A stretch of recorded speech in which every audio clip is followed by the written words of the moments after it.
Bismillahirrahmanirrahim. Assalamualaikum warahmatullahi wabarakatuh. Alhamdulillahirabbil alamin. Wassalatu wassalamu ala asyrafil anbiya'i wal mursalin wa ala alihi wa ashabihi ajma'in. Qala Allah ta'ala fi kitabihil karim, ya ayyuhalladzina amanu taqullaha haqqa tuqatih wa la tamutunna illa wa antum muslimun.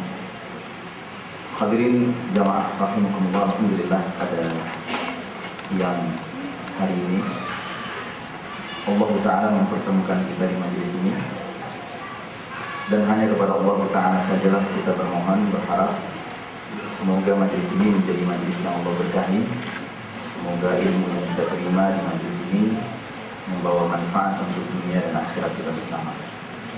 Salawat salam sejahtera senantiasa kita berharap kepada Allah, semoga dicurahkan kepada manusia pilihan, Imamul Muttaqin, pemimpin orang-orang bertakwa, Qaidul Mujahidin, panglima para mujahid yang sebenar-benarnya, Nabiullah Muhammad sallallahu alaihi wasallam, keluarganya, sahabatnya dan para pengikutnya yang setia hingga akhir zaman, dan mudah-mudahan kita tergolong umatnya yang selalu dirahmati Allah Ta'ala. Amin ya rabbal alamin. Jamaah sekalian rahimakumullah, pada pertemuan kita kali ini tema yang kita angkat seperti yang sudah diumumkan adalah memelihara keluarga beriman di era fitnah akhir zaman. Mengapa kita mengangkat tema ini? Karena sejujurnya kita pasti sudah berada di akhir zaman, itu sudah pasti.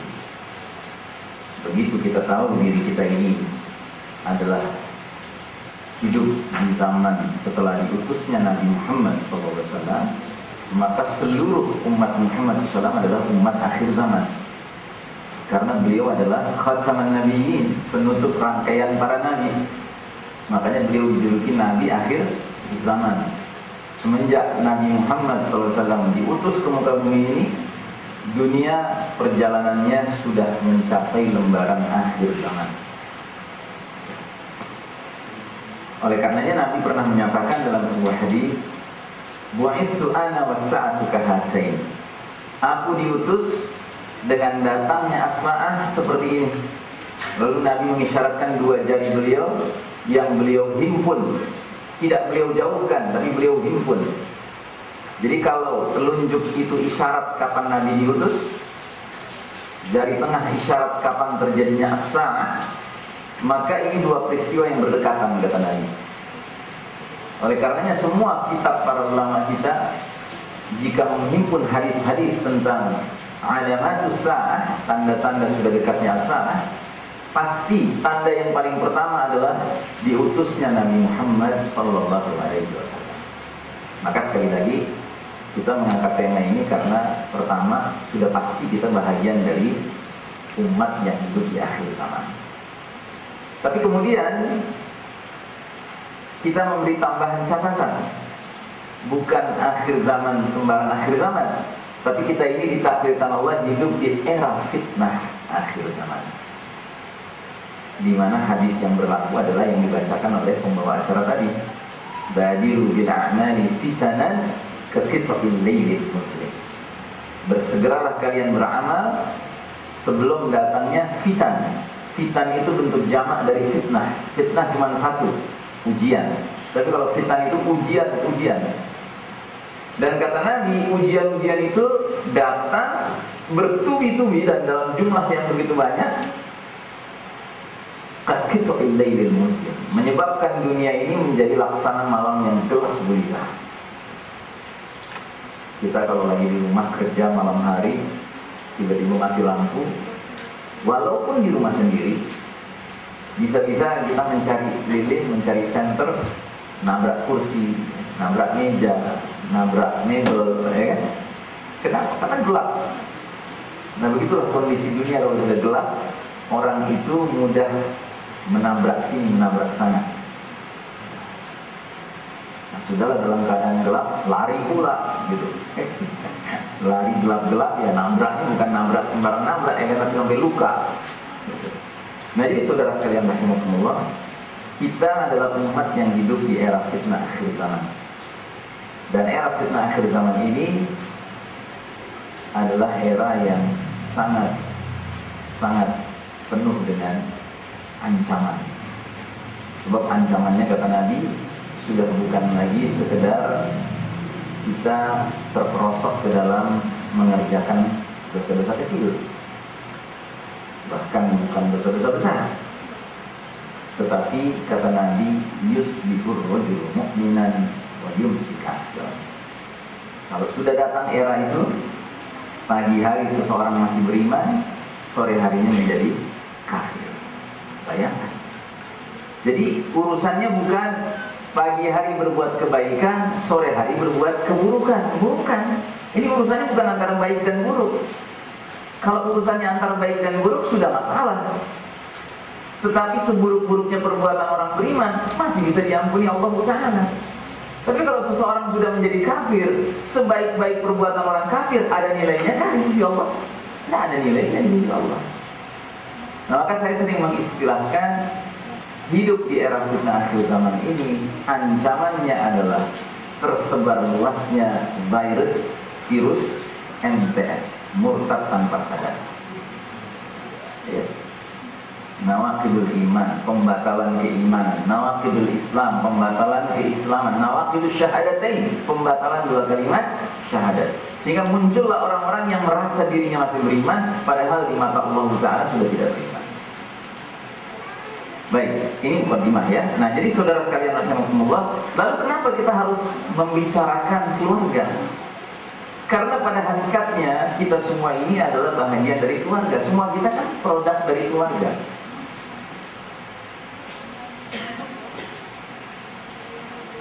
Dan keluarga ini adalah unit terkecil masyarakat yang alhamdulillah sampai saat ini pada dasarnya masih memiliki keleluasaan untuk menegakkan nilai apa yang ingin ditegakkan. Kalau sudah level negara, level masyarakat kan sudah sulit kan, sudah rumit, dipaksakan. Tapi kalau level keluarga kan pada dasarnya tergantung pemimpin keluarga masing-masing kan.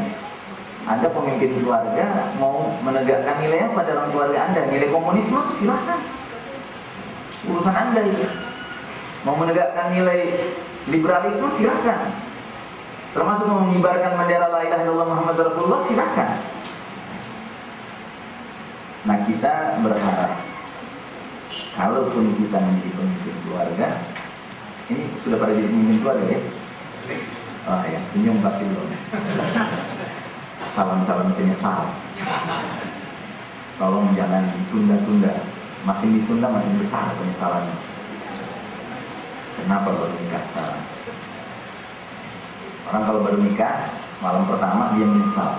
Kenapa baru nikah sekarang? Baik. Nah, jadi saudara sekalian rahimakumullah, ada beberapa pointers yang harus kita perhatikan. Ciri keluarga as-sakinah, al-mawaddah wa rahmah yang hidup di era fitnah akhir zaman, menurut pendapat kami ada 7 poin yang harus dia perhatikan. Pertama, memastikan setiap anggota keluarga memahami makna iman tauhid. Yang kedua, menjaga hubungan antar satu anggota keluarga dengan anggota keluarga lainnya berlandaskan al-mahabbatu wal ukhuwatu fillah. Cinta dan persaudaraan hanya karena Allah Ta'ala. Ketiga, setiap anggota keluarga beriman wajib mewaspadai berbagai fitnah di sekeliling dirinya yang mengancam, terutama mengancam iman tauhid. Yang keempat, hendaknya setiap anggota keluarga beriman yang ditakdirkan hidup di era fitnah akhir zaman memiliki wawasan ilmu mengenai akhir zaman. Suatu ilmu yang tidak banyak orang terlalu memperhatikannya. Yang kelima, hendaknya setiap anggota keluarga beriman menyadari bahwa ada konflik abadi dan hakiki sepanjang sejarah zaman, sejarah Bani Adam. Dan tidak boleh ada seorang pun anggota keluarga beriman yang tidak peduli dengan konflik itu. Yang keenam, hendaknya keluarga beriman itu memastikan kehalalan nafkah. Dan yang terakhir, di dalam keluarga beriman itu harus dibangun bi'ah, atmosfer, suasana, iklim taqarrub ila Allah, gemar mendekatkan diri kepada Allah. gemar doa, memohon, berharap hanya kepada Allah Ta'ala, dan gemar untuk bertobat, kembali kepada Allah dalam segala urusannya dengan semangat ruhut taubah. Kita mulai dari yang pertama, memahami makna iman dan tauhid. Di dalam surah Muhammad ayat 19, Allah Subhanahu wa taala berfirman, ba'da a'udzu billahi minasyaitonir rajim, fa'lam annahu la ilaha illallah. Maka ketahuilah bahwa sesungguhnya tiada ilah yang hak selain daripada Allah Ta'ala. Kata fa'lam memang diterjemahkan ketahuilah, tetapi fa'lam di sini maknanya lebih dalam. Hendaknya kita mengilmui, hendaknya kita merenungkan, kita memperhatikan, mempelajari apa ini la ilaha illallah. Sebab min syurut qabul syahadat, di antara syarat diterimanya syahadatain seseorang, bahwa dia mengucapkan la ilaha illallah bil ilm, dengan ilmu. Kita umat Islam dengan ajaran akidah pokoknya, pokok akidahnya yaitu tauhid, berbeda dengan kaum Nasrani. Kalau kaum Nasrani untuk urusan iman akidah mereka yaitu Trinitas, itu nggak ada syarat berilmu. Malah kalau dia ingin mengilmui Trinitas, dia keblinger, dia pusing dia. Dan saya punya bukti pengalaman pribadi. Dulu kami waktu kuliah di Fakultas Psikologi, kami dapat mata kuliah filsafat. Dan dosen kami itu seorang pendeta. Dia pendeta, tetapi dia juga dosen filsafat di perguruan tinggi. Jadi waktu itu dia mengajarkan kami salah satu cabang ilmu filsafat namanya logika. Dan subhanallah, dengan ilmu itu kita mendapat banyak manfaat. Karena kita diarahkan untuk berpikir logis gitu lah. Sistematis, logis, tertib begitu ya. Nah, selesai dia menyampaikan kuliah, datanglah kesempatan tanya jawab. Seorang mahasiswi muslimah bertanya, dan dia tahu bahwa Pak dosen ini pendeta. Dia tanya, Pak, bagaimana menggunakan ilmu logika ini dalam menjelaskan ajaran Trinitas? Berani juga ini mahasiswi ini. Makanya akhirnya saya nikahi dia. Jadi tiba-tiba wajah ini Pak dosen ini wajahnya memerah. Ya. Tapi setelah dia mengendalikan diri, akhirnya dia menjawab. Dia bilang begini, adapun soal Trinitas katanya, dia adalah perkara iman. Kita tidak bisa menjelaskan Trinitas menggunakan ilmu logika, karena kita harus mengimani. Berarti dia sudah membuka kedoknya kan, bahwa ternyata ajaran akidah mereka tidak logis, gitu. Karena nggak bisa dijelaskan dengan ilmu logika. Nah, Islam tidak demikian. Kita bertauhid, beriman ini harus dengan ilmu, kata Allah Ta'ala, fa'lam annahu la ilaha illallah. Dan ikhlas sekalian rahimakumullah, harus diingat bahwa sebelum segala sesuatu ini, pengetahuan kita terhadap tauhid ini harus selesai. Jangan ditunda-tunda. Apalagi kalau sampai diabaikan. Makanya ketika Nabi SAW mengutus Mu'adz bin Jabal radhiyallahu anhu untuk berdakwah di kalangan ahli kitab di semenanjung Arabia di sebelah selatan, daerah yang sekarang dikenal dengan wilayah Yaman, Mu'adz dipesankan oleh Nabi, ajarkan mereka ya syahadat. Kalau mereka sudah selesai itu, ajarkan mereka sholat. Kalau sudah selesai itu, tarik dari mereka zakat. Jadi ada tertibnya. Ilmu tauhid ini harus didahulukan sebelum yang lainnya. Jangan kita udah menguasai sholat sampai hafal nih hadis sahih, hadis dhaif gitu kan.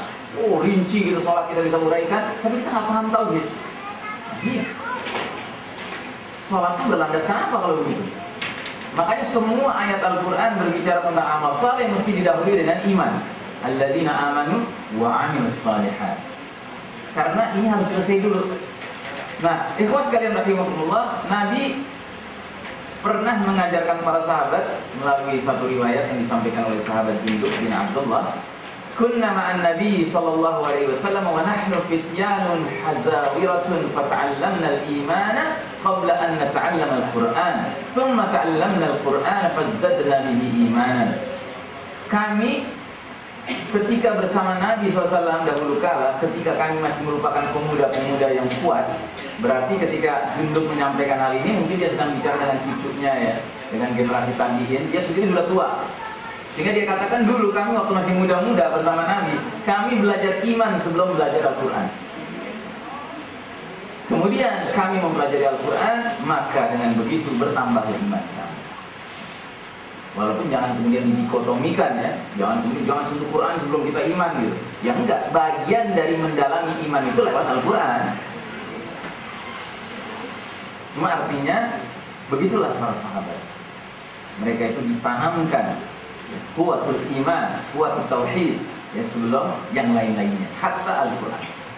Nah, kemudian hakikat berpegang teguh dengan dinul Islam adalah berpegang teguh dengan iman dan kalimat tauhid. Dan ada ayat yang jelas-jelas menyatakan apa itu berpegang teguh kepada kalimat tauhid. Ayatnya berbunyi, "Faman yakfur bit-taghuti wa yu'min billahi faqad istamsaka bil 'urwatil wuthqa." Al-Baqarah 256. Karena itu barang siapa ingkar, kufur kepada taghut dan dia beriman kepada Allah, maka sungguh dia telah berpegang kepada bugul tali yang amat kuat. Ada keterangannya di situ. Mujahid mengatakan al-urwatil wuthqa maknanya adalah iman.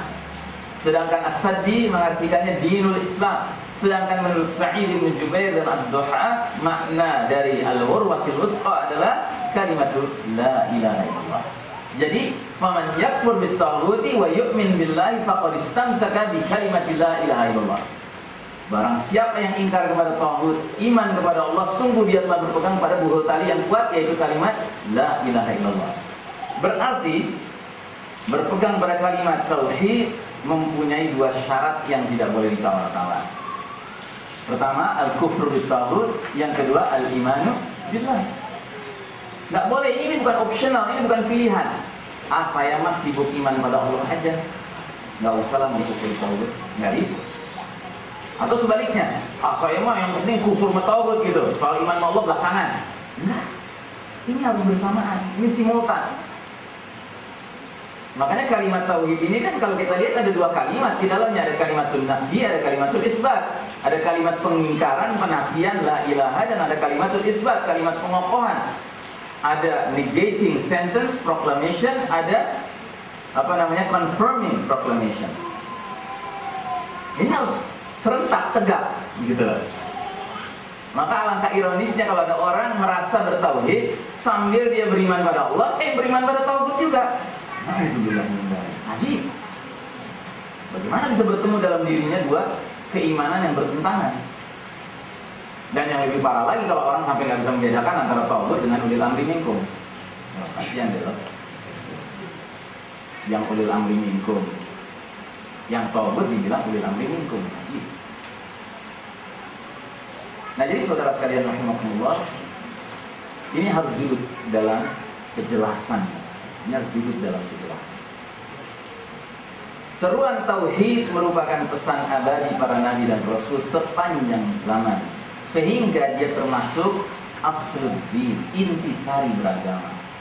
Dari nabi ke nabi, dari rasul ke rasul, mereka menyampaikan seruan yang sama. U'budullah wajtanibut taghut, sembahlah Allah semata, jauhi taghut.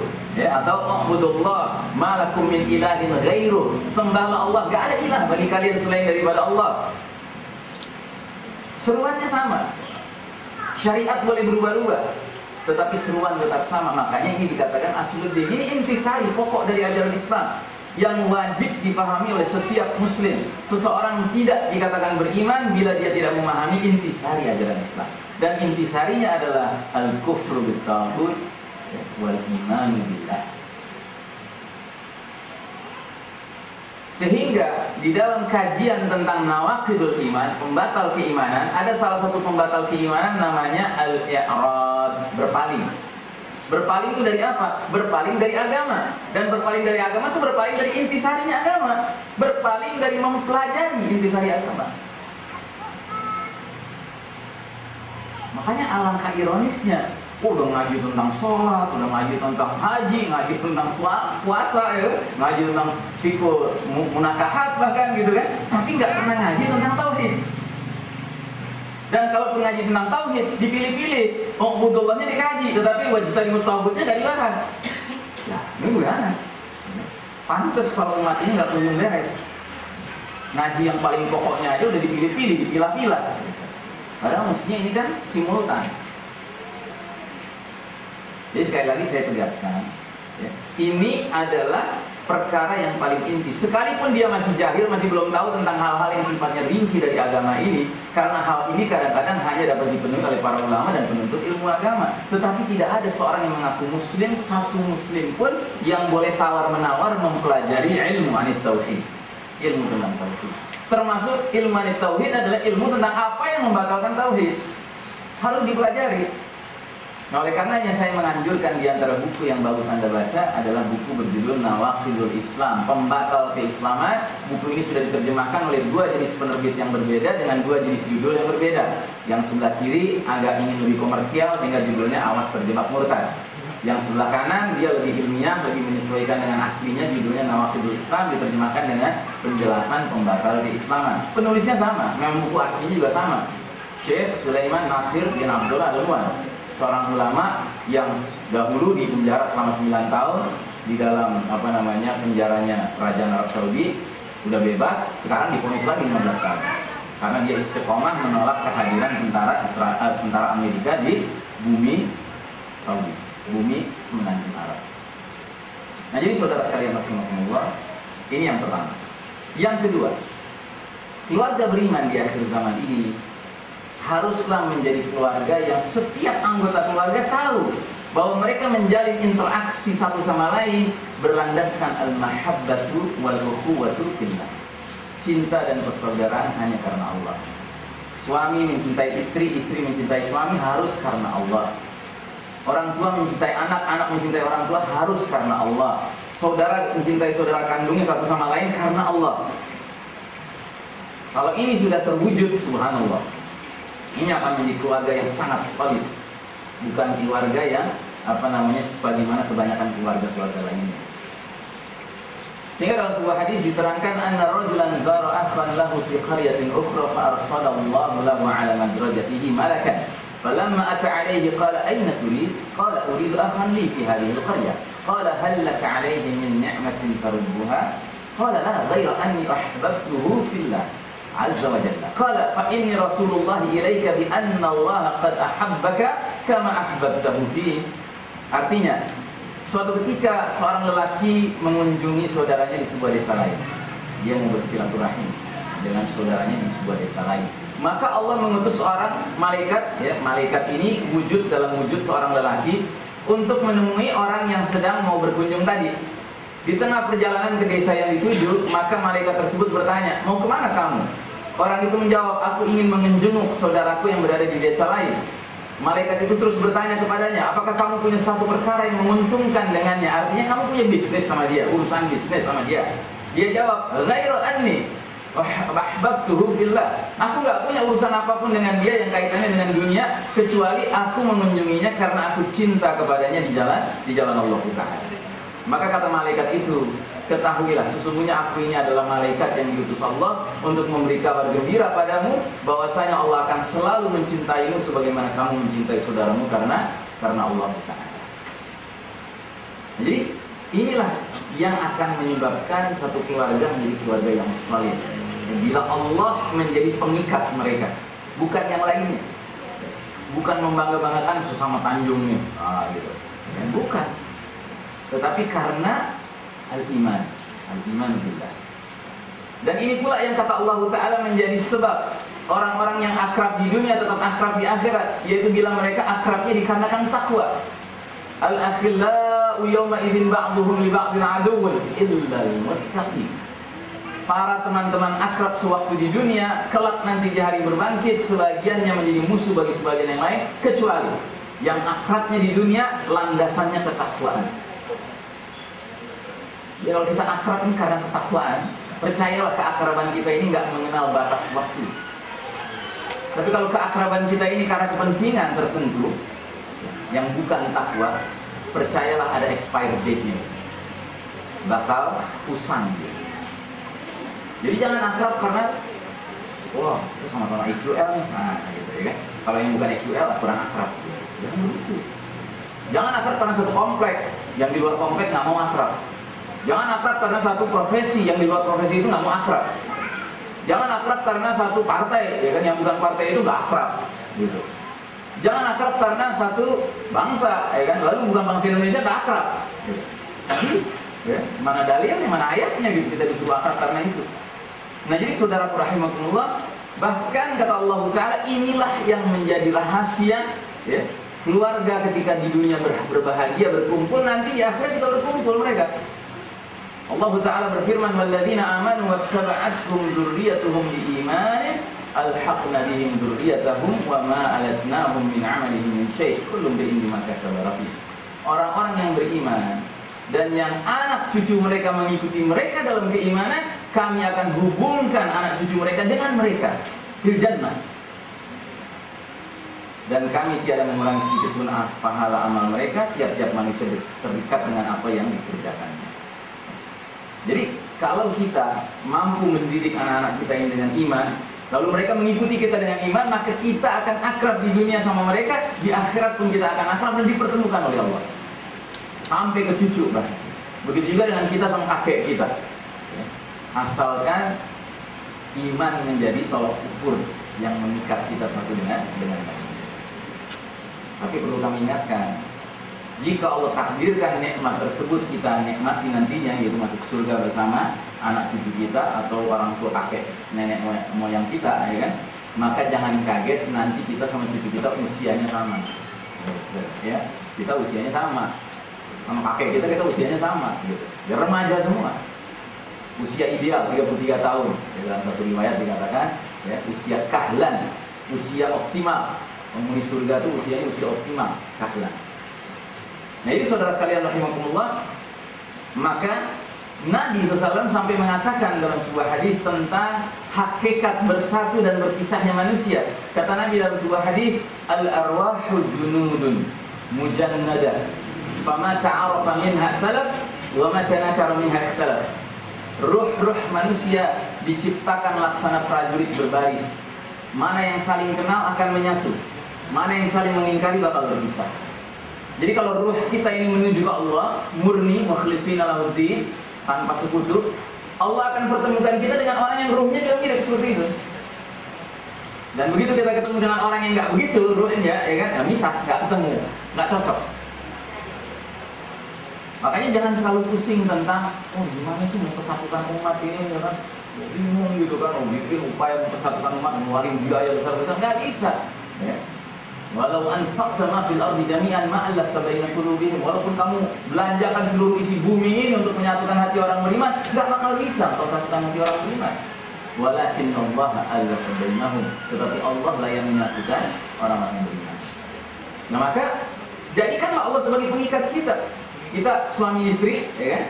Kenapa selek? Itu pasti salah satunya ada yang maksiat. Maka harus segera masing-masing muhasabah, introspeksi. Jadikan Allah sebagai pengikat, jadikan Allah sebagai tempat kembali. Percayalah, ruh ini akan dipertemukan lagi sama Allah. Nah ini saudara sekalian rahimakumullah, ini poin yang kedua. Poin yang berikutnya, yang ketiga, mewaspadai berbagai fitnah di sekeliling yang mengancam, terutama terhadap iman tauhid. Ini dia hadisnya yang tadi sudah dibacakan juga. Badiru bil a'mali fitanan ka qita'il layli muslim. Yusbihu rajulu mu'minan wa yumsi kafiran, aw yumsi mu'minan wa yusbihu kafiran, yabi'u dinahu bi'aradin minad dunya. Bersegeralah kalian beramal sebelum datangnya fitnah-fitnah seperti malam yang gelap gulita. Di pagi hari seseorang masih dalam keadaan mukmin, lalu menjadi kafir di sore harinya. Di sore hari seseorang masih dalam keadaan mukmin, lalu menjadi kafir di pagi harinya. Kenapa itu terjadi? Dia menjual agamanya demi kenikmatan dunia. Agama itu bagi orang beriman adalah barang paling mahal dalam hidupnya. Sedangkan kenikmatan dunia bagi orang beriman adalah barang murah. Alangkah anehnya membeli barang murah dengan harga yang mahal. Sebut sajalah jam tangan saya ini, katakanlah dia harganya 500.000. Datang calon pembeli ke toko kita yang menjual jam. Dia tertarik dengan jam ini, dia tanya, berapa ini bang harganya? Oh itu 5 juta. Terus tanpa pikir-pikir langsung beli saja. Bodoh nggak pembeli itu? Bodoh nggak? Padahal standarnya harganya 500 ribu, dia beli 5 juta, dia beli. Bodoh nggak? Barang 500 ribu dia beli dengan 5 juta, bodoh nggak pembeli itu? Bodoh. Nah sekarang orang rela mengejar jabatan dengan mengorbankan dinnya,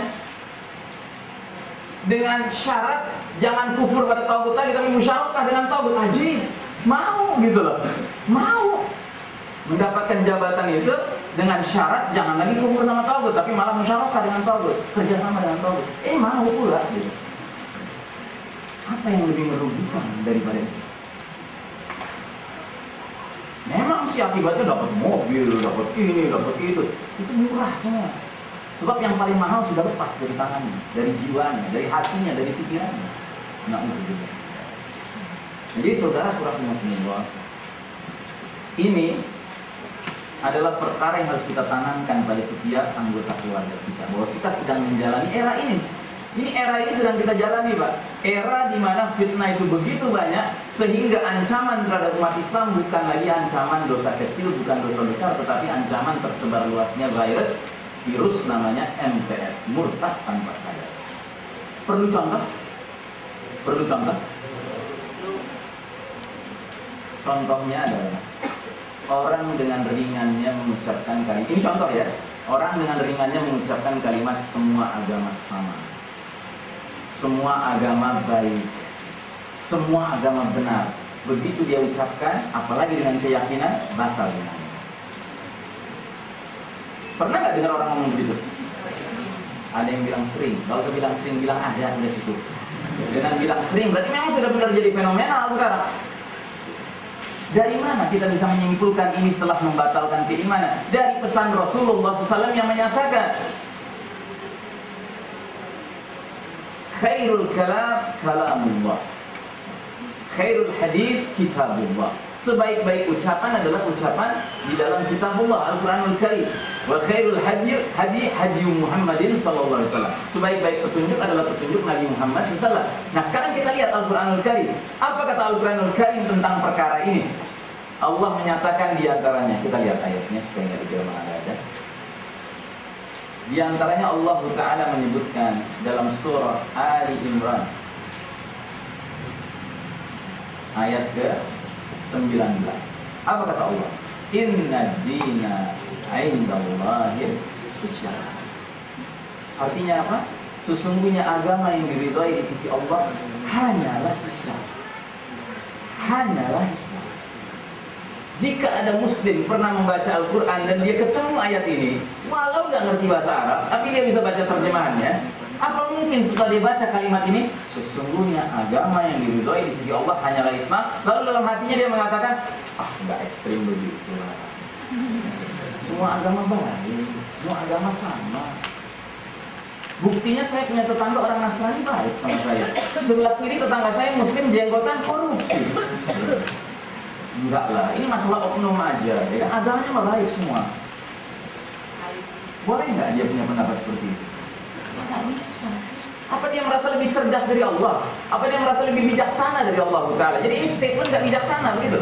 Ini statement Allah Subhanahu Wa Ta'ala. Nggak puas dengan statement ini, lihat statement Allah yang lainnya. Masih dalam surah yang sama, ayat 85, kata Allah Ta'ala, wa may yabtaghi ghairal islami dinan falai yuqbala minhu wa huwa fil akhirati minal khasirin. Dan barang siapa mencari agama selain Islam, sekali-kali tidaklah akan diterima agama itu darinya, dan dia di akhirat termasuk orang-orang yang merugi. Ini contoh. Dan tadi sudah saya tanya ya, pernah nggak dengar orang ngomong begini? Jawabannya bukan saja pernah, ada yang bilang sering bahkan. Berarti sering kita ketemu orang yang MTS, murtad tanpa sadar. Karena dia menelan ajaran yang ditawarkan oleh musuh-musuh Islam, yaitu pluralisme. Kan pluralisme kan yang mengajarkan bahwa semua agama sama, semua agama baik, semua agama benar. Na'udzubillah. Makanya hati-hati dengan lisan, hati-hati dengan lisan. Sekarang saya tanya, kalau ada pemuda masjid semangat tiba-tiba dia teriak Islam agama paling benar, itu benar atau salah? Benar atau salah? Salah kata pemuda ini. Kenapa salah? Nah, ini cerdas ini. Karena tidak ada satu ayat pun, tidak ada satu hadis pun di mana Allah atau Rasulullah SAW menyatakan Islam agama paling benar. Yang ada adalah ayat sebagai berikut. Kita lihat surat At-Taubah ayat 33. Apa kata Allah Ta'ala? Dialah Allah huwallazi arsala rasulahu, yang mengutus rasulnya bil huda, dengan petunjuk Al-Quran, wa dinil haqqi, dan agama yang benar. Agama yang benar apa? Al-Islam. Untuk apa? Liyuzhirahu 'alad din kullihi walau karihal musyrikun, untuk dimenangkan atas segenap agama lainnya walaupun orang-orang musyrik tidak menyukainya.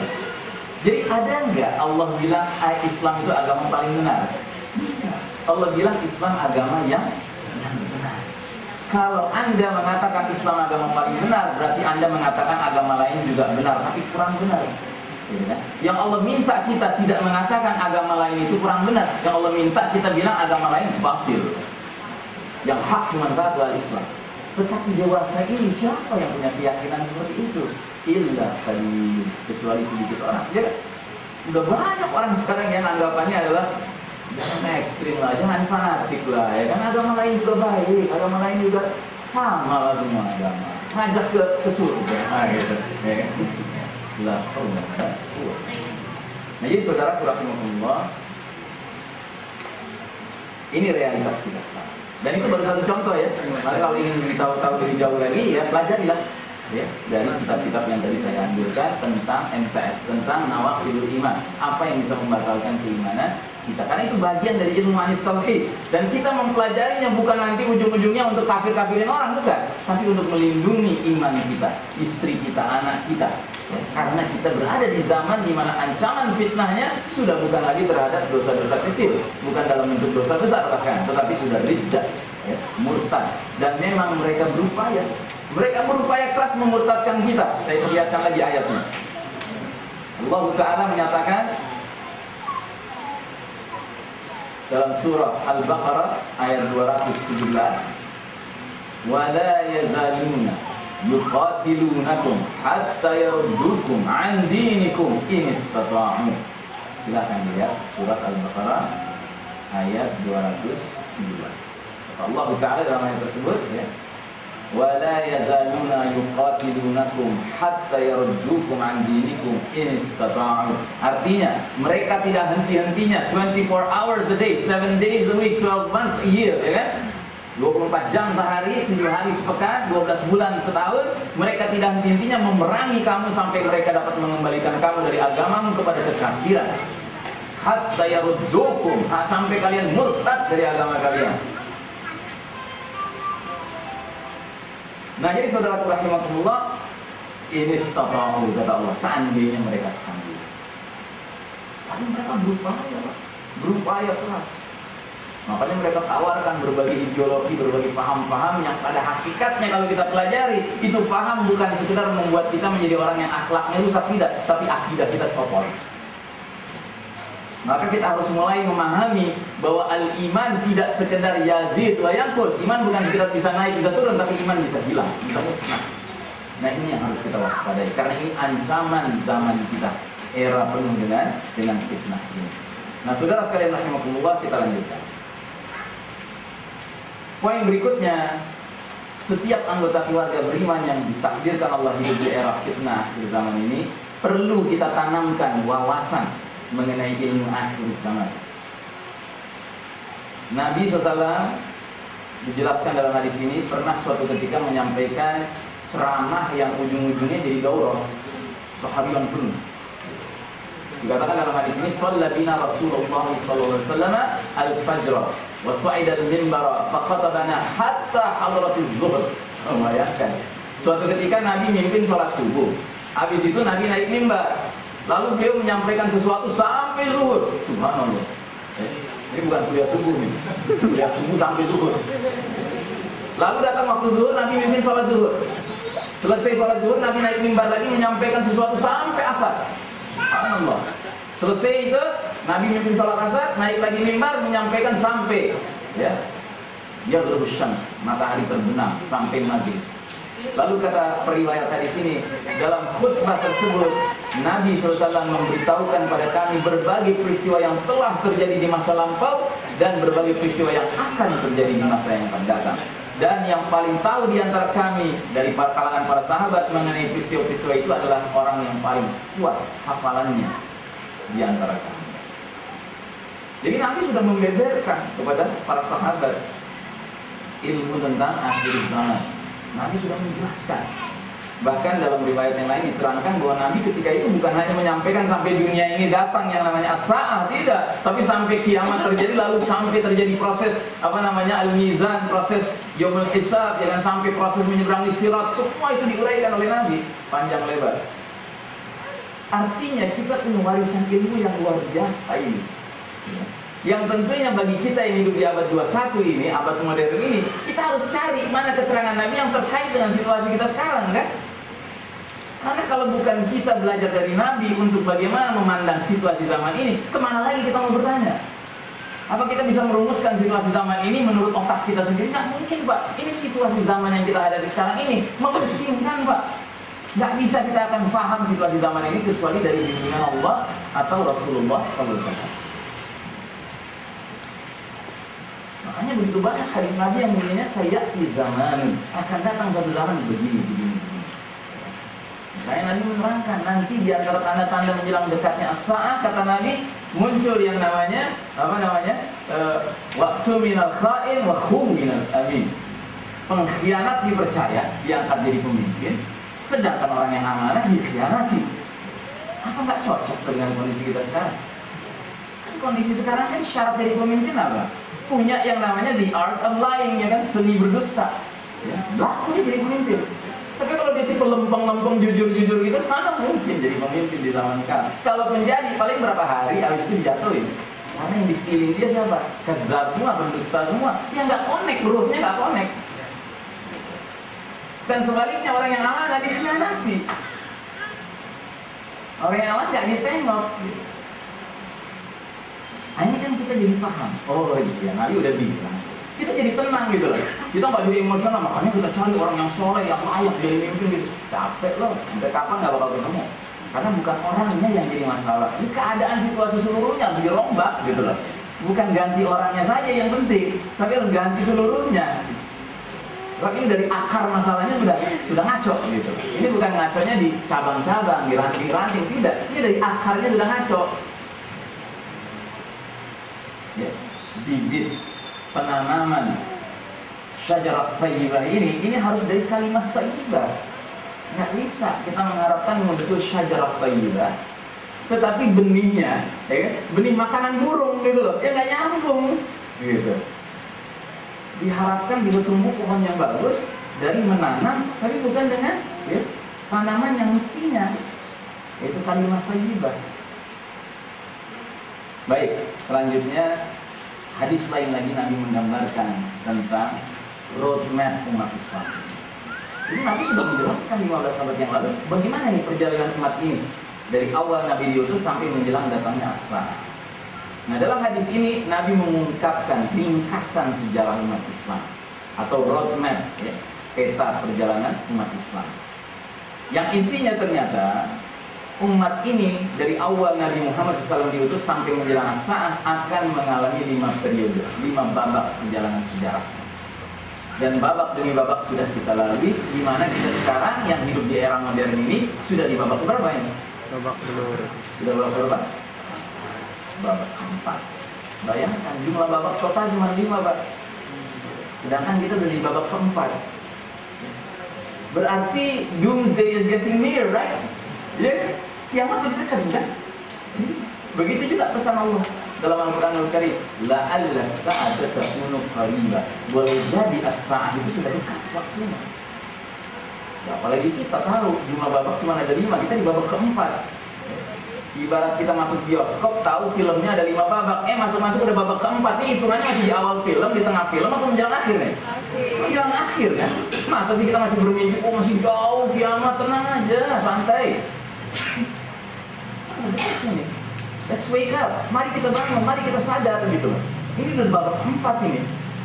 Babak yang tinggal satu babak lagi yang harus kita hadapi. Mari kita lihat. Kata Nabi babak pertama adalah babak an-nubuwah. Takunun nubuwati fikum masyaallah an takuna thumma yarfa'uha yasha'a yarfa'a. Kalian akan mengalami masa kenabian beberapa masa, sehingga Allah ketika kehendaki Allah akan cabut berlakunya masa itu, berlalulah masa itu. Babak pertama itu. Thumma takunu khilafatun 'ala minhajin nubuwah. Babak pertama itu babak di mana umat ini hidup langsung mendampingi Nabi Muhammad SAW dari awal beliau diutus sampai beliau berpulang ke rahmatullah. Berapa tahun ya babak pertama itu? Hah? Babak pertama berapa tahun? Nabi diangkat jadi Nabi usia 40, wafat usia 63. Berarti berapa tahun babak kenabian? 23 tahun. Nggak lama, nggak sampai seperempat abad ya kan? Tapi subhanallah, Allah berkahi 23 tahun itu. Kenapa? Karena terbukti Nabi dan para sahabat diizinkan oleh Allah merubah wajah Jazirah Arab yang asalnya tenggelam dalam zulumatil jahiliyah, kegelapan jahiliyah, hidup di dalam nurul Islam, dalam cahaya Islam. Hanya dalam tempo 23 tahun, subhanallah. Terus datang babak kedua kata Nabi, "Tsumma takunu khilafatun 'ala minhajin nubuwah." Lalu datanglah babak kedua, babak kekhalifahan yang mengikuti manhaj, metode, sistem, cara kenabian selama beberapa tahun sampai Allah mengendaki Allah cabut berlakunya babak kedua, berlalu babak kedua. Nah, babak kedua ini adalah babak kepemimpinan orang-orang terbaik setelah Nabi Muhammad SAW, yaitu sahabat-sahabat pilihan. Berapa orang mereka? 4 orang. Namanya Abu Bakar Siddiq, Umar bin Khattab, Utsman bin Affan, dan Ali bin Abi Thalib radhiyallahu anhum ajma'in, yang kemudian dijuluki Khulafa Ar-Rasyidin. Setuju? Bapak-bapak? Ibu-ibu setuju? Kalau nggak setuju Syiah kan? Saya perlu memperingatkan ya, Syiah ini mereka menolak kepemimpinan Abu Bakar, Umar, dan Utsman. Mereka menuduh sahabat-sahabat mulia ini merampas hak kepemimpinan Ali bin Abi Thalib yang mestinya langsung menggantikan Nabi Muhammad SAW. Bahkan lebih jauh daripada itu, kaum Syiah itu mengkafirkan Abu Bakar, Umar, dan Utsman. Ya, hati-hati dengan Syiah. Syiah ini menurut pendapat saya bukan beti dengan kita, bukan beda tipis dengan kita. Beda, nggak pakai tipis, nggak pakai tebal. Nahnu namshi Allah wa haula yamshuna ila syaitan. Kita ingin menuju Allah Subhanahu wa taala dan keridhaannya, mereka ingin menuju keridhaan syaitan. Percayalah. Khomeini dalam bukunya Al-Hukum Al-Islamiyah, Pemerintahan Islam, jelas-jelas menyatakan bagi kami kaum Syiah, imam-imam kami kedudukannya, derajatnya lebih tinggi dari para nabi dan para malaikat. Imam-imam kami kedudukannya, derajatnya lebih tinggi dari para malaikat dan para nabi. Maka jangan heran apa yang terjadi di Suriah sekarang. Pemimpin Suriah Syiah, Nusairiyah, Ahmad Alawi, yaitu Bashar Assad. Jumlah Syiah di Suriah cuma 10%, lebih dikit lah, 12%. Mereka semua menjadikan Bashar Assad adalah ilah, Tuhan. Mereka biasa sujud di depan posternya Bashar Assad, itu biasa mereka lakukan karena itu bagian dari akidah Syiah. Meyakini imam, pemimpin, yaitu punya unsur ketuhanan dalam dirinya, lebih tinggi dari nabi dan malaikat. Tapi yang jadi masalah, 80% umat Islam Ahlus Sunnah wal Jamaah di sana dipaksa mempunyai keyakinan yang sama. Ditarik dari rumah-rumah mereka, laki, perempuan, tua, muda, anak-anak, disuruh mengucapkan kalimat La ilaha illa Bashar, tidak ada Tuhan selain Bashar Assad. Itu tentu tidak mau Ahlus Sunnah wal Jamaah. Mereka menyatakan apa? La ilaha illallah. Bayarannya apa? Nyawa. Maka jangan sekali-kali terpengaruh oleh mereka yang mengatakan, oh Suriah itu konflik internal, perang saudara, Muslim lawan. Tidak. Di sini ada ahli syirik, di sini ada ahli tauhid. Dan sadarilah ini bahagian dari unfolding events, ya, peristiwa-peristiwa yang sedang tersingkap, bagian dari akhir zaman. Nabi SAW sudah mengatakan bahwa Syam, khususnya Damaskus, akan menjadi benteng pertahanan terbaik umat Islam di akhir zaman. Maka ini proses pematangan situasi itu. Whether we like it or not, whether we participate in it or not, ya kan? Ini sedang terjadi. Nah, jadi saudara sekalian rahimakumullah, kita singkirkan dulu bab itu karena bukan tujuannya kita utamanya. Kita kembali ke sini. Babak kedua ini sudah berakhir kan?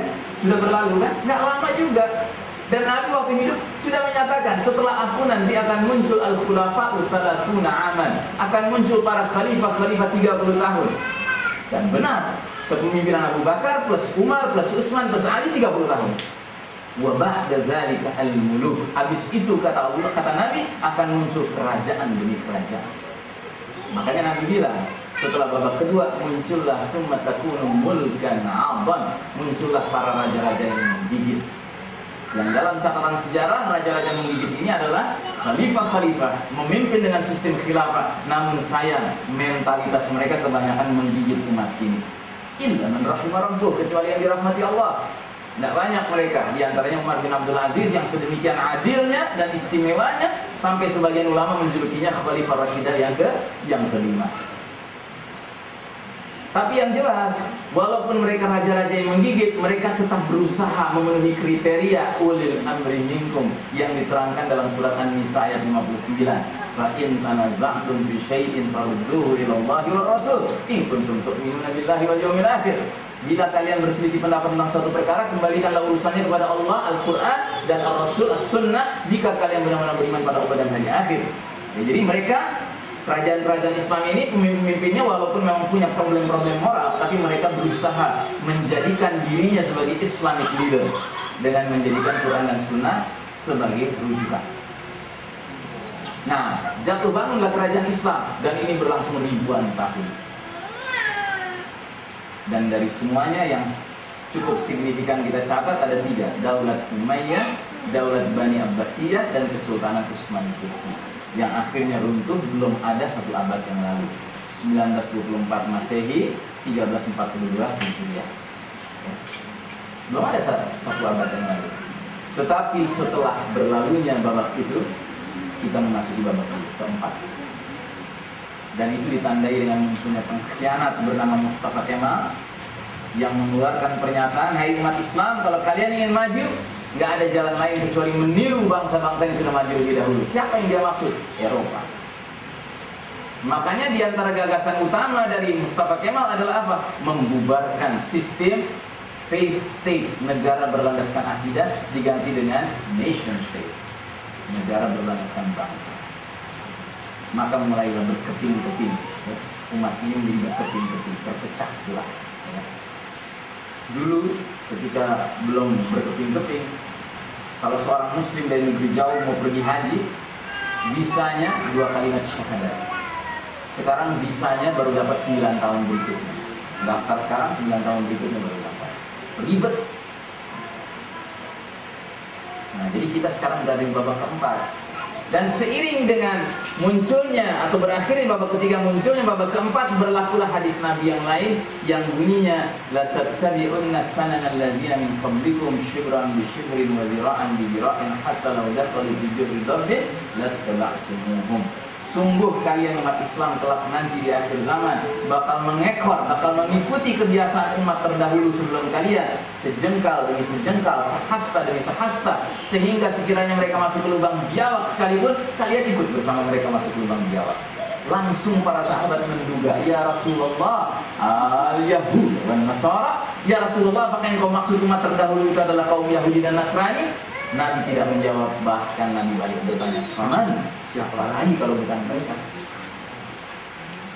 Dulu para sahabat mendengar hadis ini, prediksi Nabi ini, tentu mereka bingung, heran, kok bisa umat yang panduannya Al-Quran mengekor kepada umat yang panduannya Taurat dan Injil? Aneh ini.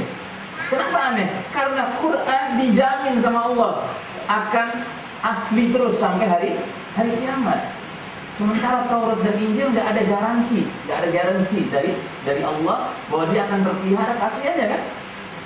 Dan terbukti di zaman Nabi dan para sahabat saja, Taurat maupun Injil sudah menyimpang, sudah beda dari aslinya. Makanya sampai Nabi mengeluarkan statement, la tusaddiquhum wa la tukadzibuhum. Jangan kalian benarkan Taurat Injil itu, tapi jangan kalian ingkari, dustakan. Karena jangan-jangan yang kau benarkan yang sudah menyimpang, dan jangan-jangan yang kau dustakan yang masih firman Allah, kan begitu. Karena udah campur aduknya isinya. Dulu sahabat bingung dengar hadis ini. Kita sekarang yang hidup di era modern ini, asalkan mau menggunakan kacamata iman melihat situasi kondisi dunia, kita bukan sekedar paham hadis itu, ya, tapi kita sedang menjalaninya. Berapa banyak umat Islam sekarang, apa saja yang datang dari al-Yahud dan Nasara yang notabene sekarang memimpin dunia, the global leaders ya, di Eropa Amerika kan, al-Yahud dan Nasara kan itu Eropa Amerika. Itu apa saja datang dari mereka copy paste, ambil, terima, telan. Mereka menawarkan ideologi sekulis, ya kan, sekularisme, pluralisme, liberalisme, ambil. Mereka menawarkan ekonomi pakai riba, ambil. Makanya kita tiap hari ada tawaran riba lewat SMS. Proses cepat tanpa agunan 5 juta sampai 300 juta rupiah, hubungi bulan bunga sekian. Tawaran riba. Jalan lagi jalan pasar Minggu Raya, Anda lihat kiri kanan tawaran riba, dana cepat, dana cepat, dana cepat. Dengan pola 10-12, minjem 10 perak, nanti kembalinya harus 12 perak. Riba. Copy paste. Bidang apa lagi? Budaya, copy paste. Mereka menawarkan budaya mengikuti hawa nafsu, ya kan? Maka di negeri kaum muslimin juga budayanya mengikuti hawa nafsu, bukan budaya yang melahirkan zikrullah, mengingat Allah. Apalagi yang menunjukkan rukun jihad, jauh. Sampai seorang ibu-ibu majelis taklim mengeluarkan kalimat yang mengagetkan ustadznya. Ustadz, sayangnya Lady Gaga nggak jadi tampil. Jadi ideologi, ekonomi, budaya, apalagi hukum. Oh, copy paste kita. Eropa, Amerika nggak pakai hukum Allah, negeri-negeri Muslim nggak pakai hukum Allah. Kalau Eropa, Amerika nggak pakai hukum Allah, masuk di akal, Pak. Kenapa masuk di akal? Bingung mereka mau pakai kitab Allah yang mana, Taurat yang mana, Injil yang mana. Tapi umat Islam mestinya nggak bingung menegakkan hukum Allah. Lawang kitab Allah masih asli, Pak. Fahkum bima anzalallah, kata Allah. Hendaklah kalian menghukumi berdasarkan apa yang Allah turunkan. Allah turunkan kitab Al-Quran masih asli. Kok ditinggal? Penjajah kafir Belandanya diusir, software hukum Belandanya awet. Sehingga di semua level pengadilan kita hadir, mesti hakimnya kalau mengutip kitab suci hukum keluar bahasa Belandanya kan? Nggak mungkin keluar bahasa Arab. Nggak ada ayat, nggak ada hadis. Bidang apa lagi? Politik. Copy paste. Copy paste dalam cara berpolitiknya, dalam ideologi berpolitik. Caranya apa? Machiavelli, tujuan menghalalkan segala cara. Makanya mencari politisi yang korup, nggak usah yang klimis-klimis, yang jenggotan juga ada. Itu dari syaratnya. Dari ideologinya, ya jelas ideologi demonstratus. Nah, ideologinya demonstratus. Demos itu rakyat, keratus itu kekuasaan, kedaulatan. Haji, kok percaya bahwa rakyat bisa berdaulat, bisa berkuasa? Lah mungkin. Ini batal di ucapan salat kita. Kita dalam salat selalu mengucapkan Allahu Akbar, Allah Maha Besar. Ini Allah Maha Besar ini arti harfiahnya, arti filosofisnya, konsepsionalnya adalah pernyataan seorang mukmin bahwa dia tidak mau mengakui kedaulatan kecuali milik Allah Subhanahu wa Ta'ala. Sehingga aneh kalau dalam sholat dia bilang Allahu Akbar, di luar sholat dia teriak-teriak rakyat akbar. Mana yang bohong? Yang waktu ngomong Allahu Akbar atau waktu ngomong rakyat akbar? Nah, jadi saudara-saudara, ini semua adalah bagian dari visi akhir zaman yang harus ada dalam kepala setiap mukmin. Dan kita di babak keempat ini, kalau kita bandingkan dengan babak-babak terdahulu dan yang akan datang, babak keempat ini, era mulkan Jabariyah ini, penguasa-penguasa yang memaksakan kehendak mereka, mengabaikan kehendak Allah dan Rasulnya. Inilah babak yang paling kelam dalam sejarah umat Islam. Inilah babak di mana umat Islam babak let's face it, akuilah, inilah realitasnya. Makanya ya, kita tidak boleh berhenti membaca hadisnya sampai di situ. Ingat, hadis ini belum berakhir, masih ada satu lagi kata Nabi, babak yang bakal kita jelang. Summa takunu khilafatan ada hadisnya juga. Kemudian akan datang kembali ke khalifahan yang mengikuti manhaj kenabian. Kemudian Nabi diam. Kemudian Nabi diam mensyaratkan sampai di situlah umur umat Islam. Gak lama setelah itu terjadi as-saah. Nah, jadi saudaraku rahimakumullah, memahami ilmu tentang akhir zaman ini harus diiringi dengan kita menanamkan pada anggota keluarga kita sadar bahwa kita sedang hidup di babak keempat dengan segenap ciri-cirinya. Babak keempat ini cirinya adalah memang Allah sedang memberi ujian besar kepada umat Islam dengan diizinkannya al-kufar, al-yahud, al-nasara yang memimpin dunia. Kok gitu ya Allah? Loh, kok gitu di mana? Memang Allah sendiri udah bilang, Allah itu memenuhi janjinya. Allah sendiri bilang, silahkan lihat ayatnya kalau nggak percaya, bahwa ini urusannya urusan giliran. Ini bukan urusan Allah itu berlaku zalim atau tidak zalim. Nauzubillah min dzalik. Subhanallahi amma yasifun. Allah sendiri menyatakan dalam surah Ali Imran ayat berapa? 140 ya. Lihat, Ali Imran ayat 140. Apa kata Allah Taala di sana? Iyam saskum qarhan faqad massal qauma qarhan mithluhu. Wa tilkal ayyamu nudawiluha bainan. Jadi jika kamu kaum muslimin pada perang Uhud mendapat luka, derita, kekalahan, maka sesungguhnya kaum kafir musyrikin itu pada perang Badar mendapat luka, derita, kekalahan yang serupa. Wa tilkal ayyamu nudawiluha bainan nas. Demikianlah Allah pergilirkan kejayaan dan kehancuran di tengah umat ini. Ada gilirannya orang beriman, umat yang beriman ini berjaya, ada gilirannya umat beriman kalah. Ada gilirannya umat kafir itu berjaya, ada gilirannya umat kafir bakal kalah. Nah, ketika Allah takdirkan kita hidup di mana umat Islam lagi kalah, ya sesuaikanlah diri kita. Sesuaikan itu dalam pengertian apa? Sesuaikan diri kita untuk tidak bermimpi menang saat sedang kalah. Apalagi kemudian meraih kemenangannya dengan cara orang kafir. Nauzubillah min dzalik. Sabar, harus sabar kita. Kita menyadari bahwa ini era sedang kalah, ya sabar. Itu yang dituntut. Nah, maka poin yang kedua, kita harus peduli hadis-hadis Nabi yang memprediksikan kondisi akhir zaman. Kita harus didik anak-anak kita terbiasa membaca hadis-hadis tentang akhir zaman, supaya mereka semakin paham. Dengan kita memahami kondisi akhir zaman berdasarkan keterangan Nabi SAW, kita juga akan mendapati dari keterangan-keterangan Nabi sikap apa yang harus kita tampilkan. Nah, di zaman sekarang umat Islam tidak sedikit yang jangankan sikap apa yang harus ditampilkan, bahkan memahami zaman ini aja nggak bisa. Nggak sedikit mereka yang ambil S2, S3 ke Amerika, ke Australia, ke negara-negara maju lah orang-orang kafir itu, ya kan, pulang-pulang mereka membangga-banggakan. Nah, Australia, negara kafir tapi jaminan sosialnya luar biasa. Orang nganggur aja dapat duit, bangga sekali. Akhirnya muncul ketidakpercayaan kepada Islam, bukan kepada Muslim yang lagi ngaconya, tapi kepada Islamnya. Hilang kepercayaannya. Kalau hilang kepercayaan pada Muslim yang ngaconya sih bagus. Ini hilang kepercayaan pada Islamnya. Kapan Dajjal itu keluar? Nabi mengatakan Dajjal akan mendaki gunung dan melihat ke arah kota Madinah. Jadi dalam hadis yang lain diterangkan, kalau Dajjal nanti sudah keluar, dia akan masuk ke semua kampung di muka bumi ini, mengacak-acak warganya, kaumnya di kampung itu, kecuali dua. Dia tidak bisa masuk, karena dilindungi. Tapi dia berusaha masuk ke Madinah. Akhirnya dia cari satu tempat di atas bukit di luar kota Madinah, dia jadikan itu basis dia bersama pengikut-pengikutnya. Lalu dia katakan kepada para pengikutnya, dia tunjuk ke arah Masjid Nabawi di dalam kota Madinah, dia bilang, kalian lihat itu, istana putih itu. Itu masjidnya Ahmad. Maksudnya masjidnya Nabi Muhammad SAW, Masjid Nabawi. Nah, sedangkan waktu Nabi menyampaikan hadis ini, Masjid Nabawi masih sangat sederhana karena hanya terbuat dari lumpur basah berwarna kecoklatan dan batu bata. Ditutup bagian atasnya dengan pelepah korma.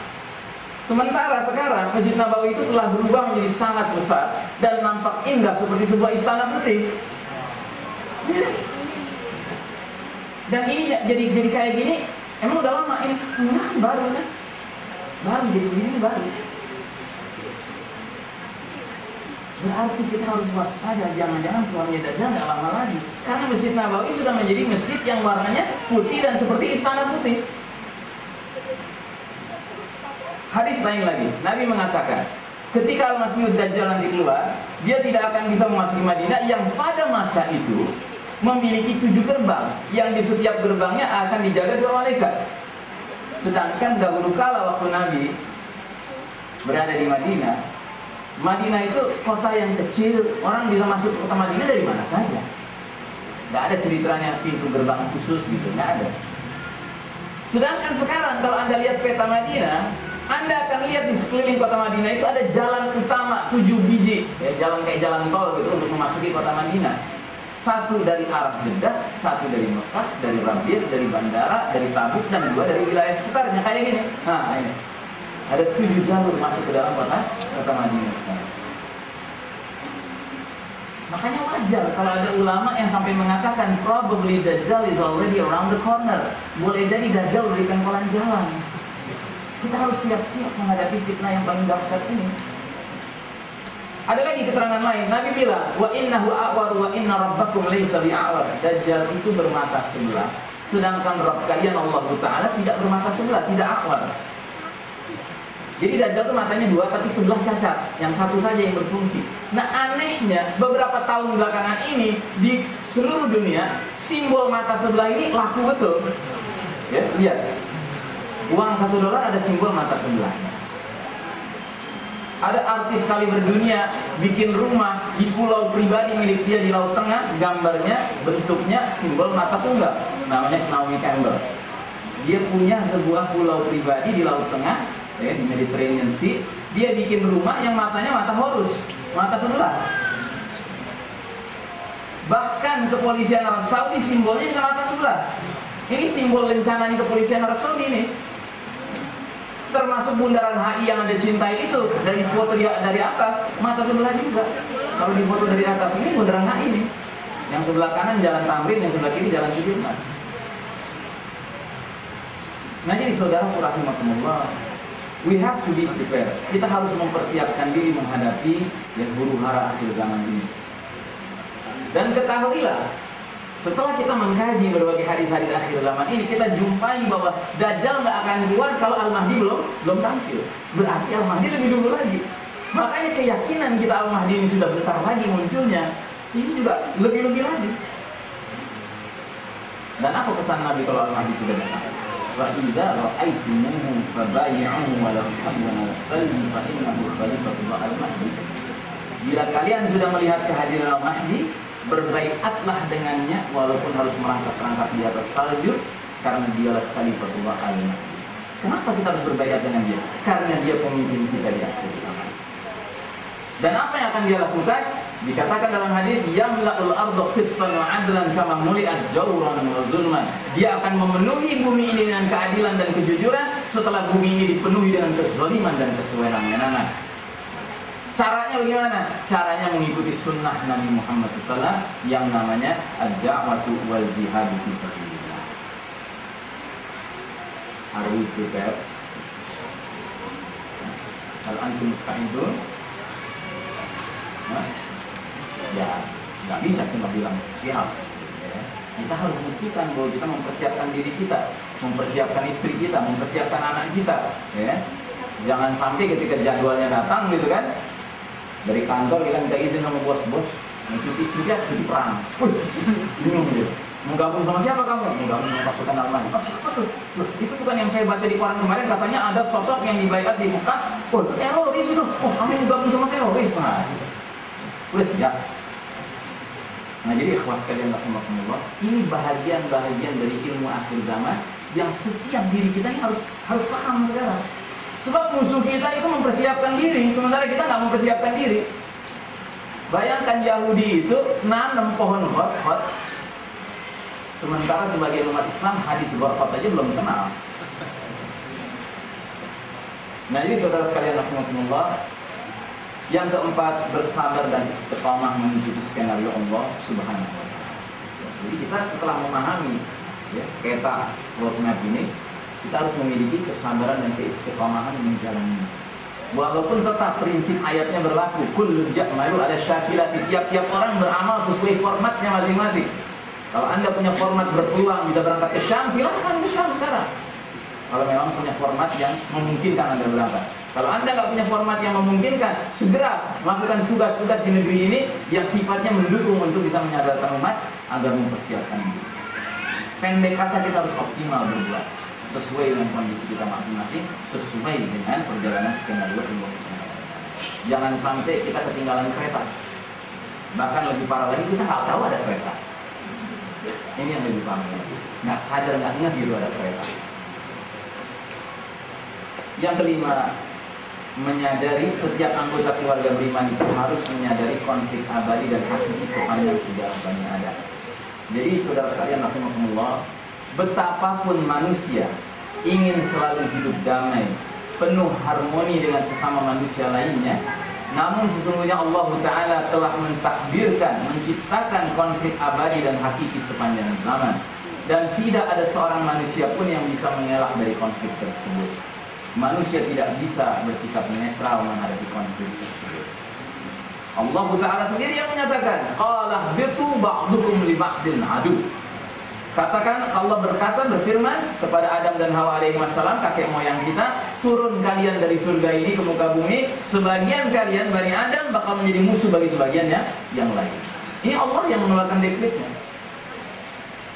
Nah, kita harus mempelajari konflik hakiki dan abadi ini, konflik antara siapa dengan siapa.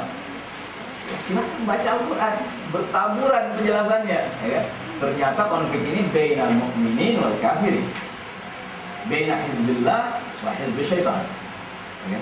Antara ashabul haq lawan ashabul batil, antara ibadur rahman lawan abadat taghut. Ya. Kan begitu terus. Nah, ini konflik berkepanjangan. Dan kita harus mendidik anak-anak kita, keluarga kita untuk memahami bahwa konflik ini nggak bisa dihindari. Sehebat apapun Anda menanamkan akhlak, menampilkan akhlak al-islamiyah, al-karimah, tetap saja bakal ada musuhnya. Sebab jangankan kita yang nggak pernah bisa sempurna akhlaknya, Nabi saja yang sudah sempurna akhlaknya, ada musuhnya nggak? Ada musuhnya. Nah, jadi saudara sekalian rahimakumullah, sikap netral kata Al-Quranul Karim hanya akan mengantarkan orang menjadi bagian dari kaum munafik. Mudzabdzabina baina dzalika la ilaha illallah wa la ilaha illallah.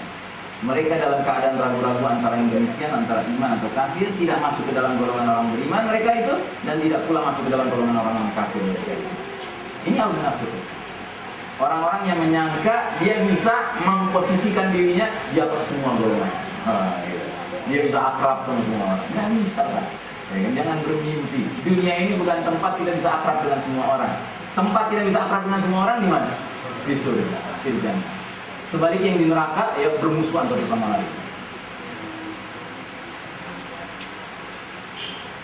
Nah, jadi Nabi yang sudah dicap oleh Allah, wa innaka la'ala khuluqin 'azim, sesungguhnya engkau benar-benar memiliki akhlak yang mulia, yang agung, ya kan? Nabi saja tetap saja, wa kadzalika ja'alna likulli nabiyyin 'aduwan syayatinal insi wal jinn. Allah tetapkan bakal ada musuh, walaupun akhlaknya sudah sempurna. Makanya kalau kita mau jadi pengikut Nabi SAW, pastikan kita berusaha meniru akhlak beliau. Sambil kalau kita dimusuhi orang, ya, pastikan kita dimusuhi orang karena akidah, bukan karena akhlak.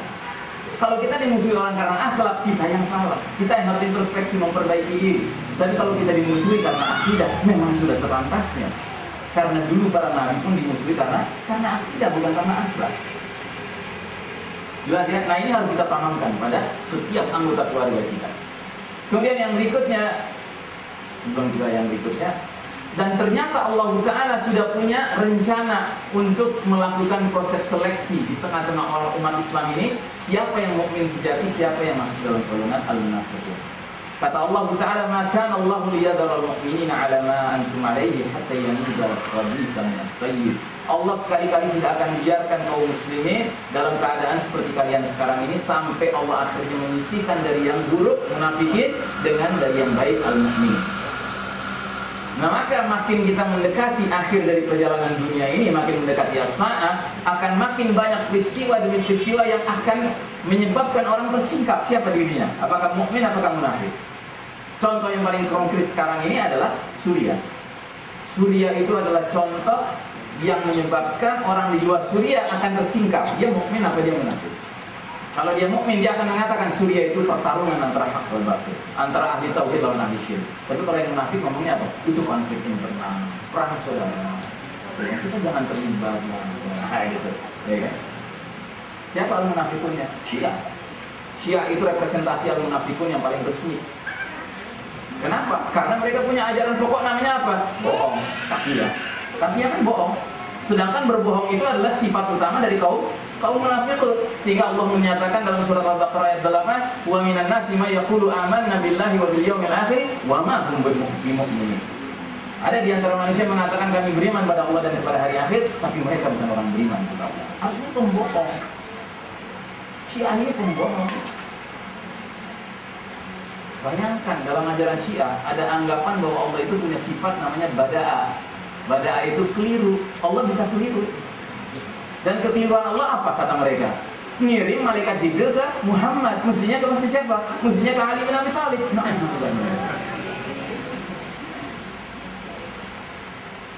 sudah, namanya Syiah ini selesai kita dengan Syiah. Nggak ada urusan. Nah, jadi saudara sekalian rahimakumullah, yang keenam, setiap keluarga beriman di akhir zaman harus memastikan kehalalan nafkah. Kenapa? Karena kehalalan nafkah ini akan menyebabkan apa yang tumbuh dari diri kita dari makanan yang tidak halal akan mengantarkan tubuh ini masuk ke dalam api neraka.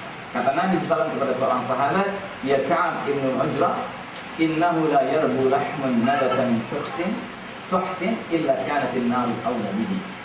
Wahai Ka'ab bin Ujrah, tidaklah daging manusia tumbuh dari barang yang haram kecuali neraka lebih berhak atasnya. Jadi setiap kepala keluarga yang hidup di akhir zaman ini harus cek and recheck terus. Dari waktu ke waktu dia cek and recheck apakah benar yang dia bawa pulang ini ya nafkah yang halal. Makanya kita tidak boleh menjadi orang-orang seperti orang kebanyakan. Ada peluang lamaran, orang langsung lamar, lamar kerja. Nggak tahu jadi ansarut tauhid. Bagaimana bisa bawa pulang yang halal kalau jadi ansarut tauhid? Lamar kerja, nggak tahu jadi apa? Pelaksana praktek riba. Bangga lagi gitu kan, turun naik mobil mewah. Ada pelaksana praktek riba yang ancamannya dalam Al-Quran apa? Diperangi Allah dan Rasulnya. Bangga dengan kerjaannya padahal sedang diperangi Allah dan Rasulnya. Ajib. Yang ketujuh, sebuah keluarga beriman di akhir zaman hendaknya mewujudkan iklim di dalam keluarganya, rumah tangganya, iklim taqarrub ila Allah, mendekatkan diri pada Allah. Iklim bertaubat kepada Allah dan berdoa, berharap semata-mata hanya kepada Allah Subhanahu wa Ta'ala. Ini harus ditumbuhkan. Sehingga Allah mengatakan dalam sebuah hadis qudsi, ana 'inda dhanni 'abdi bi wa ana ma'ahu hina yazkuruni, dan seterusnya, artinya aku mengikuti persangkaan baik hamba-Ku terhadap diriku dan aku bersamanya ketika dia mengingatku. Jika dia mengingatku dalam dirinya, aku mengingatnya dalam diriku. Jika dia mengingatku dalam satu kumpulan, dalam satu majlis, maka aku mengingatnya dalam kumpulan majlis yang lebih baik dari mereka. Jika dia mendekat kepadaku satu shibran, satu jengkal, maka aku mendekati dia satu dira'an. Dan jika dia mendekat kepadaku satu dira'an, maka aku mendekati dia satu ba'an. Jika dia mendatangiku berjalan, maka aku mendatanginya berlari. Subhanallah. Jadi kita harus memiliki gairah untuk terus mendekatkan diri pada Allah. Karena kalau kita mendekat kepada Allah, Allah itu jauh lebih cepat lagi mendekat kepada kita. Jangan pernah bersangka buruk kepada Allah Subhanahu wa Ta'ala. Allah tidak akan pernah menyia-nyiakan orang-orang yang mau kembali kepada Allah Ta'ala. Nah, ini harus ditanamkan di era penuh fitnah ini, bahwa setiap anggota keluarga kita ini merasa butuh dengan Allah, mendekat dengan Allah. Jangan seperti mereka-mereka yang doyannya dekat-dekat pejabat. Dan ini sudah Nabi peringatkan, wa man ata abwab as-sultani ittutina wa mazdada 'abdun min as-sultani qurban illa zdada min Allahi bu'da. Nabi bilang, barang siapa mendatangi pintu-pintu penguasa, dia akan terkena fitnahnya. Dan tidak ada seorang hamba yang semakin dekat dengan penguasa, melainkan dia akan semakin jauh dari Allah Ta'ala. Pastikan anggota keluarga kita nggak seperti kebanyakan orang lain, Pak. Begitu melihat menteri, foto bareng gitu, ya kan? Ingin difoto bareng. Pemimpin suatu bangsa gitu kan, menjabat tangannya, difoto tuh masuk taruh di ruang tamunya gitu kan. Bangga gitu bisa dekat dengan penguasa. Padahal katanya ini makin jauh dia dari Allah. Nah, maka diantaranya, kalau kita ingin membuktikan kita senang dekat dengan Allah, jadikanlah sholat malam itu sebagai kebiasaan. Karena sholat malam itu sholat yang paling bagus untuk menguji kesungguhan kita mau mendekat kepada Allah. Nah, sebelum itu ada doa yang saya anjurkan, karena saya sendiri gemar dengan doa ini. Ini doa sangat kuat, isinya mengandung nilai-nilai tauhid. Allahumma rahmataka arju fala takilni ila nafsi tarfata 'ainin wa aslih li sya'ni kullahu la ilaha illa anta. Ya Allah, rahmatmu lah yang kuharapkan, karena itu jangan engkau serahkan nasibku, urusanku kepada diriku sendiri walaupun sekejap mata. Perbaikilah semua urusanku, tiada ilah selain dari Engkau. Ini doa yang dianjurkan oleh Nabi, dan sepatutnya kita sangat merasa butuh dengan doa. Lalu sebagian terakhir, ya, kita harus banyak merenungi dan melaksanakan dan merenungi doa istiftah dalam salat qiyamul lail. Nabi mengajarkan kita doa istiftah yang panjang sekali dalam qiyamul lail. Saya ambil sebagiannya saja dan saya garis bawahi di sini. Bahwa di dalam muqaddimah salatul lail itu kita diajarkan doa yang intinya di situ kita menyatakan antal haqqu wa wa'dukal haqqu wa liqa'uka haqqun wa qawluka haqqun wal jannatu haqqun wan naru haqqun. Bayangkan kalau ini kita biasakan tiap malam, seorang diri kita baca dengan penuh kesungguhan dan penghayatan, apa jadinya diri kita? Kita mengatakan di tengah malam, ya Allah engkaulah yang benar. Ini terjemahan. Ya Allah engkaulah al-haq yang benar itu. Janjimu benar, perjumpaan denganmu itu benar. Jadi ketika kita mengatakan janjimu benar, Allah sudah berjanji bahwa din ini, dinul haq ini, liyuzhirahu ala dini kulli, akan dimenangkan atas segenap agama lain. Ini kita yakini, tanamkan dalam diri kita. Akan muncul suatu zaman di mana Islam ini ya'lu wa la yu'la alaih. Dalam realitas, bukan dalam ucapan semata. Ketika kita mengatakan ya waliqa'uka haqqun, perjumpaan denganmu itu benar, kita membayangkan kita akan berjumpa dengan Allah, mempertanggungjawabkan perbuatan-perbuatan kita. Tatkala kita menyatakan qauluka haqqun, ucapan-ucapan engkau benar ya Allah, sehingga setiap kita membaca Al-Qur'an tidak ada keraguan dalam diri kita. Kita yakin inilah ucapan yang benar. Kemudian kita menyatakan apa lagi? Ya, wal jannatu haqqun wan naru haqqun. Surga itu yang benar ya Allah. Neraka itu yang benar. Sehingga ketika kita hidup dalam sehari-hari kita diiming-iming orang dengan surga dunia, asalkan kita mau murtad, gitu kan? Kita dengan tegas menyatakan, nggak ada apa-apanya dengan surga yang Allah tawarkan bagiku. Kita diancam dengan neraka dunia, mau itu penjara kayak tuduhan teroris, kayak apa kayak mau dibunuh kayak, kita nyatakan nggak ada apa-apanya dibandingkan neraka Allah kita. Nah, jadi saudara rahimakumullah, para sahabat ketika hidup di zaman jahiliyah dalam tekanan-tekanan musyrikin, mereka itu sampai diwajibkan 3 tahun sholat malam. Sehingga mereka-mereka yang mengalami masa itu ketika sudah turun kewajiban sholat 5 waktu, sholat malam tidak pernah mereka tinggal. Kita membutuhkan kedekatan diri kita dengan Allah Subhanahu wa Ta'ala. Dan yang terbaik uji cobanya adalah biasakan di tengah malam kita. Makanya Nabi mengatakan, ya, afdhalus shalah ba'dal fardhah salatul lail. Sebaik-baiknya atau seafdal-afdalnya salat setelah salat wajib 5 waktu adalah salat malam.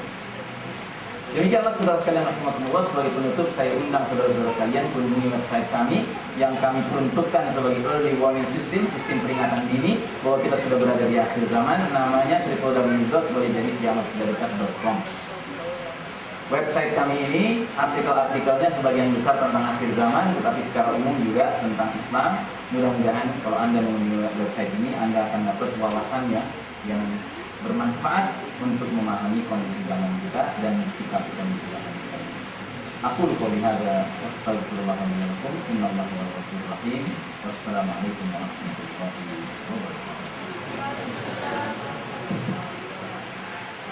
Demikianlah tadi yang dari Ustaz Kembali Muji. Mudah-mudahan dapat sekali yang banyak. Tapi kita akan adakan diskusi atau dialog. Pada mas lihat menggunakan untuk diskusi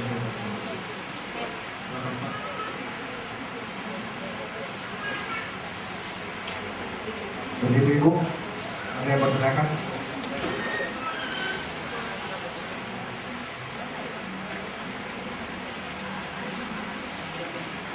Kalau tidak ada kita tutup ya.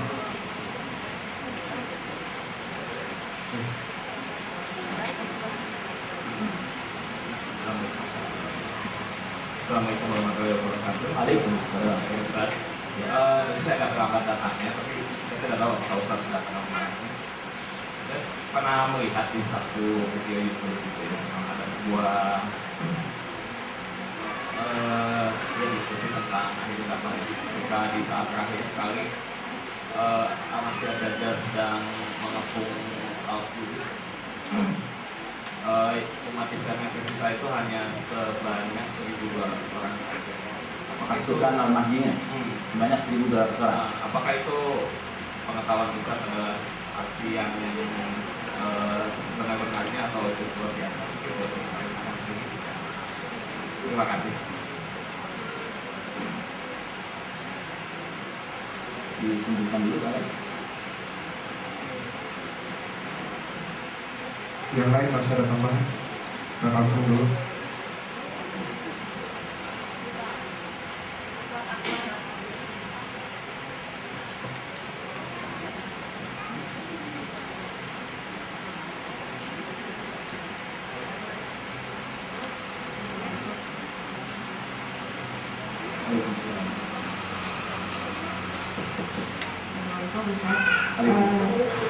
Tentang yang tadi Ustaz sebutkan tentang bahwa Syam itu adalah pintu terakhir, kemudian Apa pintu terakhir? pintu terakhir apa tadi Ustaz? Syam Syam.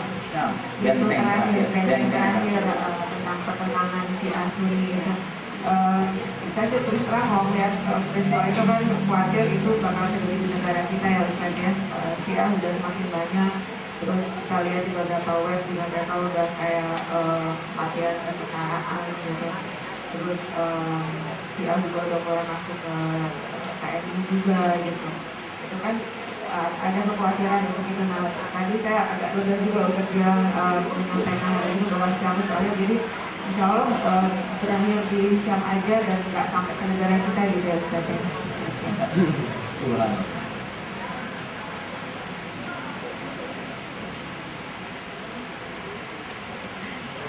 Oke, baik. Jazakumullah khairan kepada para penanya. Jadi pertanyaan pertama tadi saudara siapa? Rian. Ya, saudara Rian menanyakan dari YouTube, beliau mendapati ada diskusi yang membahas tentang Al-Mahdi, dan di dalam diskusi tersebut dikatakan bahwa Al-Mahdi nanti akan memimpin pasukan sebanyak 1.200 saja.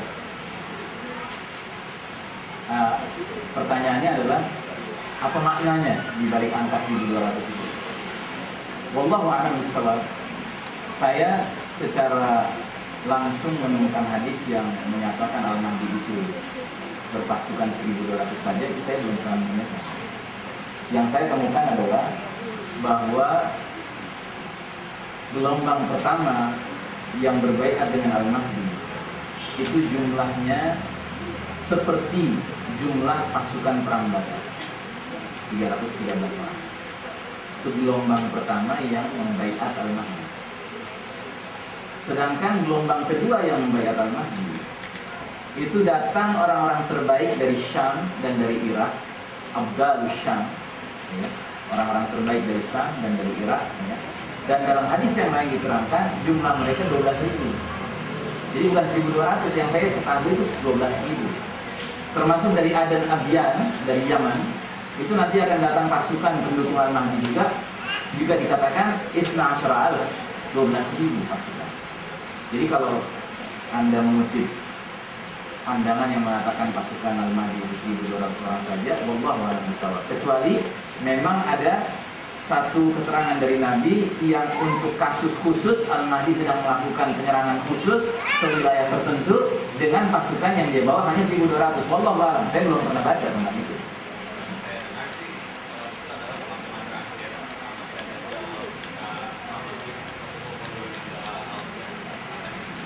Begitu ya. Nah itu wallahu a'lam kalau memang seperti itu. Tapi yang jelas saya belum pernah mendengar. Sehingga ada baiknya kalau Anda bisa transfer ke saya linknya, biar saya juga bisa menelusuri gitu. Jazakallah khairan. Kemudian yang kedua, benarkah kesimpulan penanya tadi bahwa dengan pernyataan bahwa Syam itu akan menjadi benteng terakhir pertahanan umat Islam di akhir zaman, maka jika sudah selesai Syiah dilawan di sana, selesai pula di sini. Saya kira ini kesimpulan terlalu dini ya, terlalu cepat. Karena pada hakikatnya saya malah punya pandangan bahwa yang terjadi di Suriah ini, di Syam sekarang ini masih mukadimah sekali. Sebab dalam hadis riwayat Muslim itu ada keterangan bahwa Al-Mahdi itu nanti akan memimpin setidak-tidaknya 4 ghazawat, 4 peperangan. Dalam hadisnya dikatakan tarzuna jaziratul Arab fayadhhabullah. Kalian akan memerangi jazirah Arab dan Allah menangkan kalian atasnya. Tsumma tarzuna al-Farisa fayattaqukallah. Kemudian kalian akan perangi Persia dan Allah menangkan kalian atasnya. Tsumma taghzuna Rum fayattaqukallah. Kemudian kalian akan perangi Rum, Romawi, dan kalian menangkan peperangan itu. Tsumma taghzuna Dajjal fayattaqukallah. Kemudian kalian akan perangi Dajjal dan Allah menangkan kalian atasnya. Nah, jadi saya selama ini pemahaman tentang urut-urutan skenario akhir zaman ini, bahwa sesungguhnya tuntasnya Syiah itu setelah Al-Mahdi menuntaskan pembebasan Jazirah Arab. Jadi Jazirah Arab dibebaskan, ya. Setelah itu baru kemudian lawan Persia. Karena Syiah itu hakikatnya Persia sebenarnya. Anda jangan salah ya. Syiah itu bukan sebuah ideologi yang seseorang kalau sudah berideologi Syiah serta-merta diyakini sebagai dia sudah Syiah. Enggak.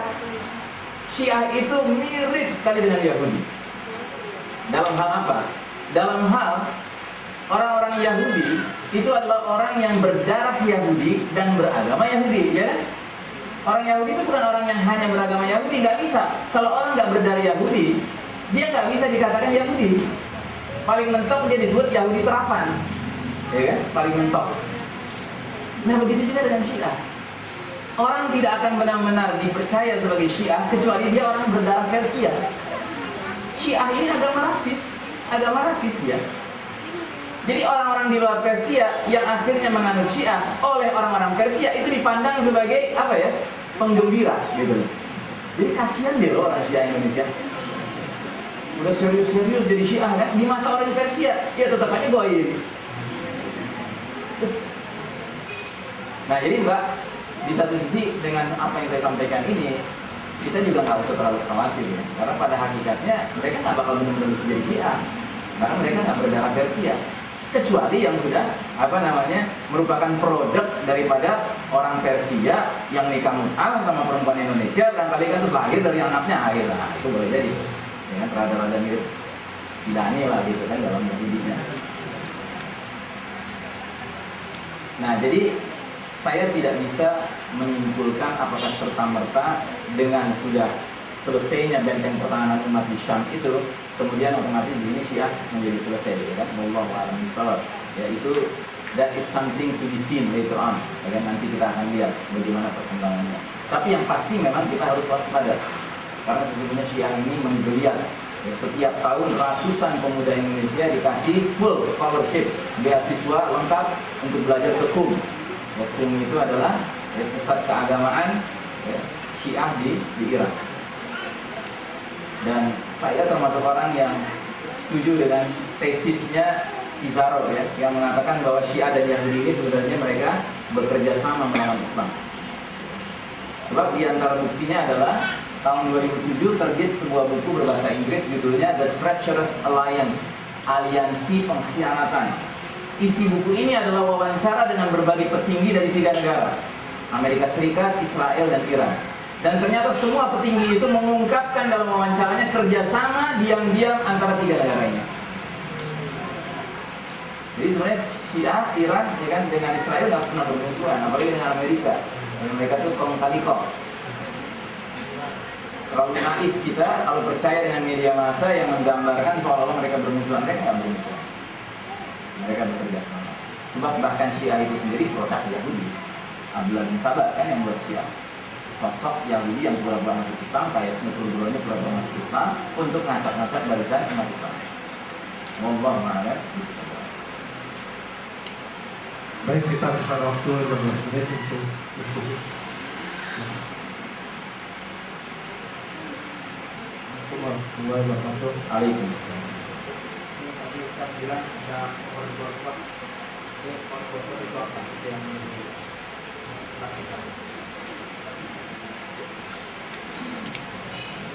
Ya, di dalam sebuah hadis Nabi kita SAW menyatakan, la taqumus sa'atu hatta yuqatil al-muslimuna al-yahud hatta yaqul al-hajar wasyajar ya muslim ya Abdullah hadha yahudi wara'i uqtulhu illa syajarul gharqad fa innahu min syajaril yahud.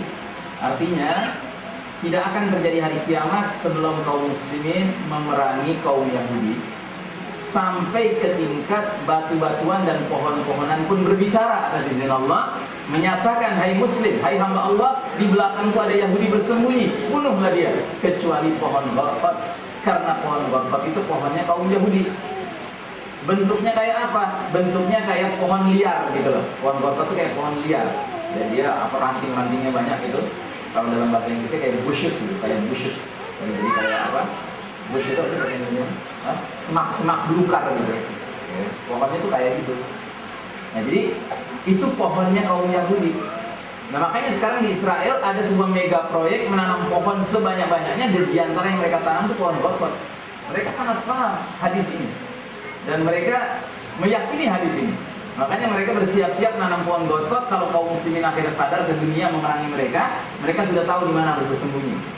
Dan karena kita tahu hadis ini juga, kita akan tebas ya pohon Gharqad dengan orang yang di belakangnya.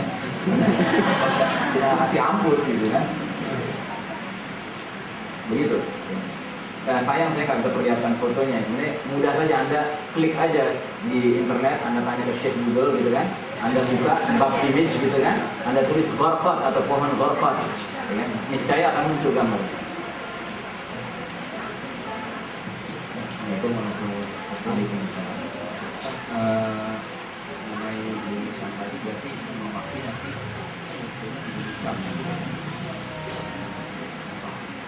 ya, Al-Mahdi muncul pertama kalinya itu bukan di Indonesia. Al-Mahdi itu adalah sosok lelaki yang di dalam hadis itu dikatakan dia lari dari Madinah menuju ke Ka'bah, menuju ke Mekah. Sesampainya di Mekah, dia ditarik keluar dari rumah di Mekah oleh sekumpulan orang yang meyakini kalau dia adalah Al-Mahdi. Mereka menariknya kemana? Mereka menariknya ke Ka'bah. Untuk apa? Untuk dibaiat paksa. Tetapi laki-laki ini tidak mau dibaiat. Kenapa? Karena dia tidak mau, dia tidak punya ambisi kepemimpinan. Dia nggak punya ambisi menjadi pemimpin. Nggak kayak kebanyakan orang zaman sekarang. Nggak layak, tetapi ambisiusnya luar biasa jadi pemimpin. Sampai di semua tiang listrik ada wajahnya. Sampai enak kita ngeliatnya. Nah, dia nggak punya ambisi kepemimpinan sama sekali. Sehingga dia menolak. Di samping dia nggak punya ambisi kepemimpinan, dia sendiri nggak tahu kalau dirinya Mahdi. Dia nggak tahu. Cuma Allah menanamkan pada 313 orang ini yang jumlahnya mirip seperti pasukan perang Badar, pemahaman dan keyakinan bahwa laki-laki ini adalah Mahdi. Kok bisa muncul 313 orang itu? Wallahu a'lam bishawab. Dan dikatakan di dalam hadis itu bahwa 313 orang ini orang-orang yang tidak berpengaruh, tidak bersenjata, ya kan? Bukan orang-orang yang hebat-hebat gitu loh, ya kan?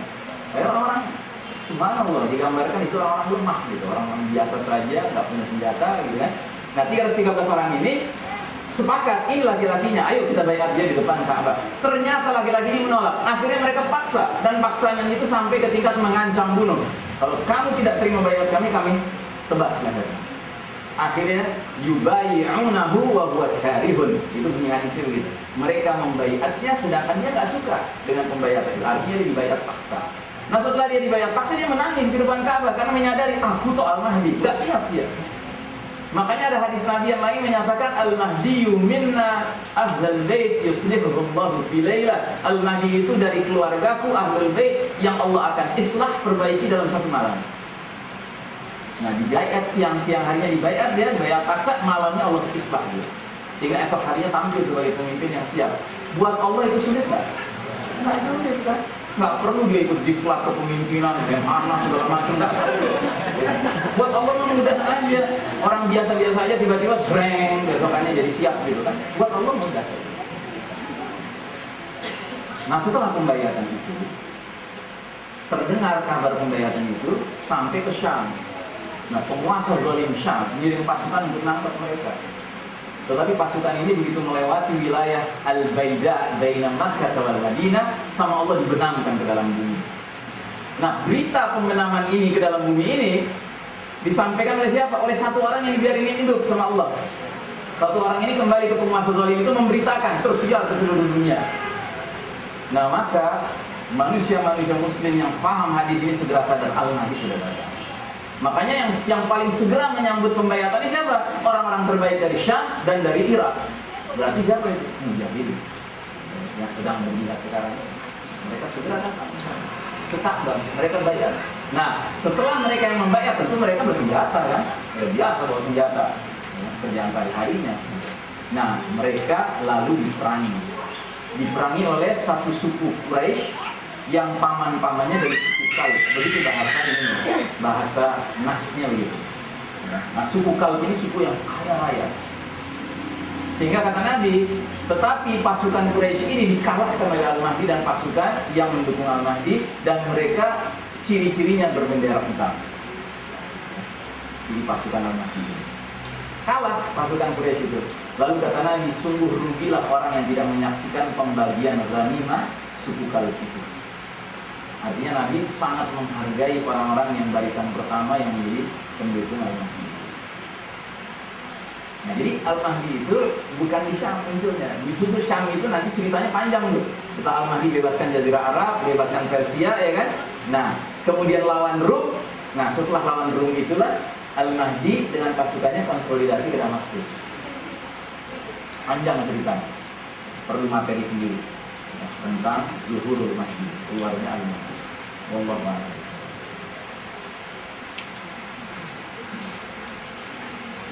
Sudah semakin hari di surga akhir zaman karena baru terbuka setelah istimewa tadi. Masih ada Pak, Ibu? Pak maju. Assalamualaikum warahmatullahi wabarakatuh. Waalaikumsalam. Tentang hadis Rasul yang menganjurkan kita mengajarkan anak-anak kita memanah, berkuda, dan berenang. Apakah ini juga terkait dengan agama? Ya.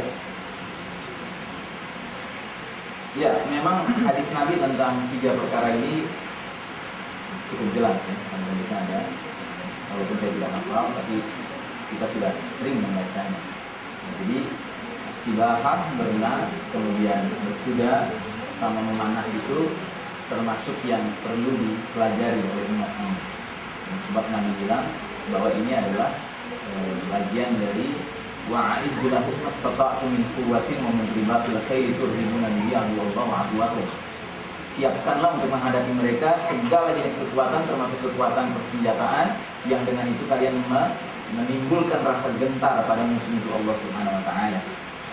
Nah, jadi dan kalau kita lihat sebenarnya 3 perkara ini ya, ini perkara-perkara yang hatta di negeri seperti negeri Anda ini gitu ya, di mana Anda itu nggak boleh edat gitu ya. Sebenarnya mudah, ya kan, berenang kan mudah. Berenang kan nggak serta-merta akan menyebabkan Anda dituduh teroris kan? Enggak. Memanah juga enggak. Cuma berkuda barangkali yang agak mahal ya. Sulit nyari tempat nanti dari berkuda. Tapi bisa ada ya, di daerah-daerah, di desa-desa. Nah, jadi ini memang pesan Nabi yang sepatutnya kita tetap menghidupkannya. Makanya kita laki-laki ini terutama tidak boleh tidak berenang. Kita harus biasakan berenang. Karena itu termasuk anjuran dari Rasulullah. Dan ini adalah bagian dari persiapan diri. Bisa kalau Ada Pak?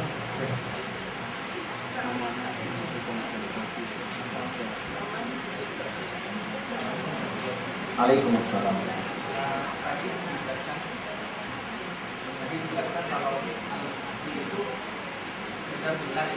Lebih? Ya, Al-Mahdi itu belah. Bagaimana dengan Dajjal? Itu kan? Oke, terus.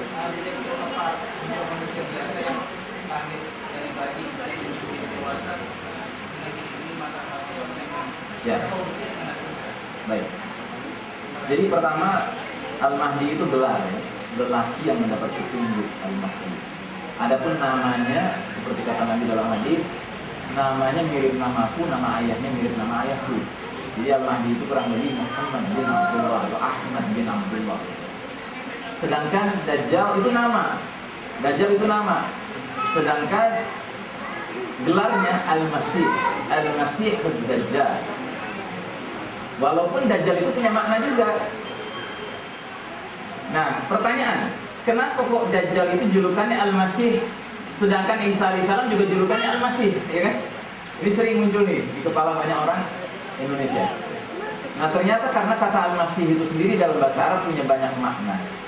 Dan di antara makna Al-Masih itu ada yang bertentangan. Al-Masih itu di antara maknanya artinya adalah sang penyelamat. Seperti dalam bahasa Inggris, the Messiah, sang penyelamat, the Savior.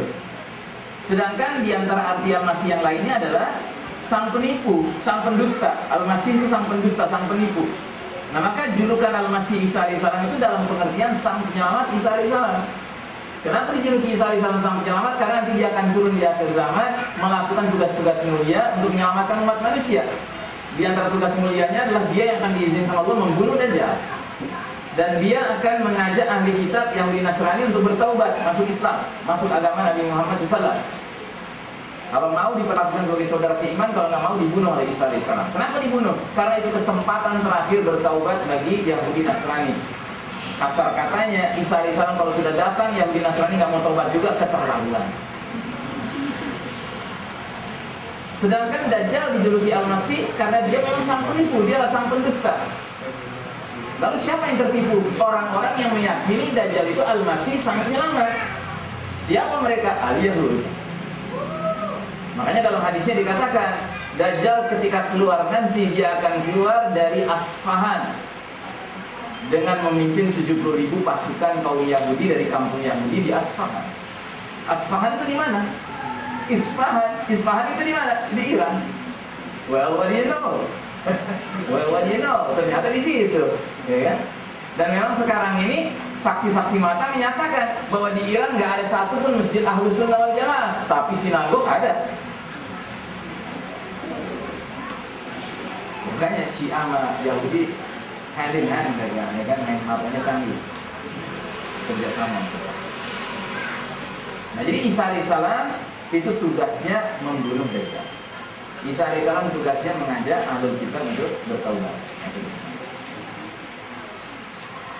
Nah, Isa alaihissalam itu dikatakan oleh Nabi SAW akan turun di kota Damaskus, di sebuah menaratul bayda, sebuah menara berwarna putih di sebelah timur kota Damaskus.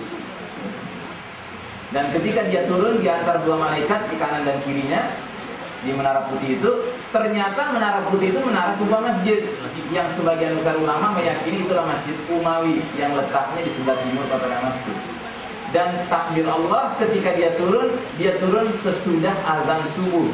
Dan di situ sudah ada kaum muslimin yang siap-siap mau sholat subuh. Dan itu bukan sembarang kaum muslimin, tetapi pasukan Al-Mahdi dipimpin oleh Al-Mahdi sedang siap-siap mau sholat subuh. Nah maka begitu Al-Mahdi melihat Isa alaihissalam turun di antara dua malaikat, langsung dipanggil, ya Isa ya Ruhullah, silahkan kau pimpin sholat ini karena sudah dipersiapkan untuknya. Tetapi Isa alaihissalam menjawab, wallahi demi Allah, inilah kelebihan umat Muhammad dari umat lainnya. Sebagian kalian sudah ditetapkan menjadi pemimpin bagi sebagian lainnya. Maka Isa alaihissalam mendorong Al-Mahdi menjadi pemimpin sholat itu. Sedangkan Isa alaihissalam makmum di belakang Al-Mahdi, sebagaimana pasukan Al-Mahdi lainnya makmum di belakang Al-Mahdi. Sebagai sebuah pernyataan pengumuman bahwa Isa alaihissalam datang bukan bawa ajaran baru, apalagi ajaran Nasrani, tapi dia menjadi pengikut Nabi Muhammad SAW. Selesai sholat subuh, Isa alaihissalam minta kepada Al-Mahdi buka pintu gerbang. Begitu dibuka, terlihat Dajjal sudah siap-siap menyerang mereka, membawa 70.000 pasukan Yahudi. Tetapi begitu Dajjal melihat di dalam pasukan Al-Mahdi ada Isa alaihissalam, Dajjal kata Nabi SAW berubah laksana garam disiram air. Garam kalau disiram air jadi apa? Jadi meleleh, larut gitu ya, cair gitu kan. Kalau kata orang Betawi, Dajjal langsung ngeper, langsung ketakutan. Karena dia tahu ini satu-satunya manusia yang bakal diizinkan Allah membunuh dirinya. Dia ngibrit, dia lari, dia tawalla anil zahab, dia meninggalkan medan perang. Dikejar oleh Isa alaihissalam. Isa alaihissalam mengejar dengan membawa tombak yang jadi senjatanya. Dan kata Isa alaihissalam, aku akan bunuh engkau dengan satu lemparan yang tidak bisa engkau dahulukan. Dan terbunuhlah Dajjal dengan lemparan tombaknya Isa alaihissalam. Di mana terbunuhnya? Di Babul Lut. Babul Lut itu pintu masuk satu kota namanya Lut. Di mana kota Lut ini? Di Palestina. Lokasinya antara Baitul Maqdis, Yerusalem dan Tel Aviv. Berarti pengejaran Isa alaihissalam dari Damaskus sampai Babul Lut cukup jauh kan? Puluhan kilometer itu. Di mana ya? Nah sementara Al-Mahdi dan pasukannya memerangi pasukan Yahudi yang dipimpin oleh Dajjal tadi. Dan berlakulah hadis Nabi yang sudah kita bicarakan dari berbagai-bagai. Wallahu a'lam. Itu keterkaitannya ya.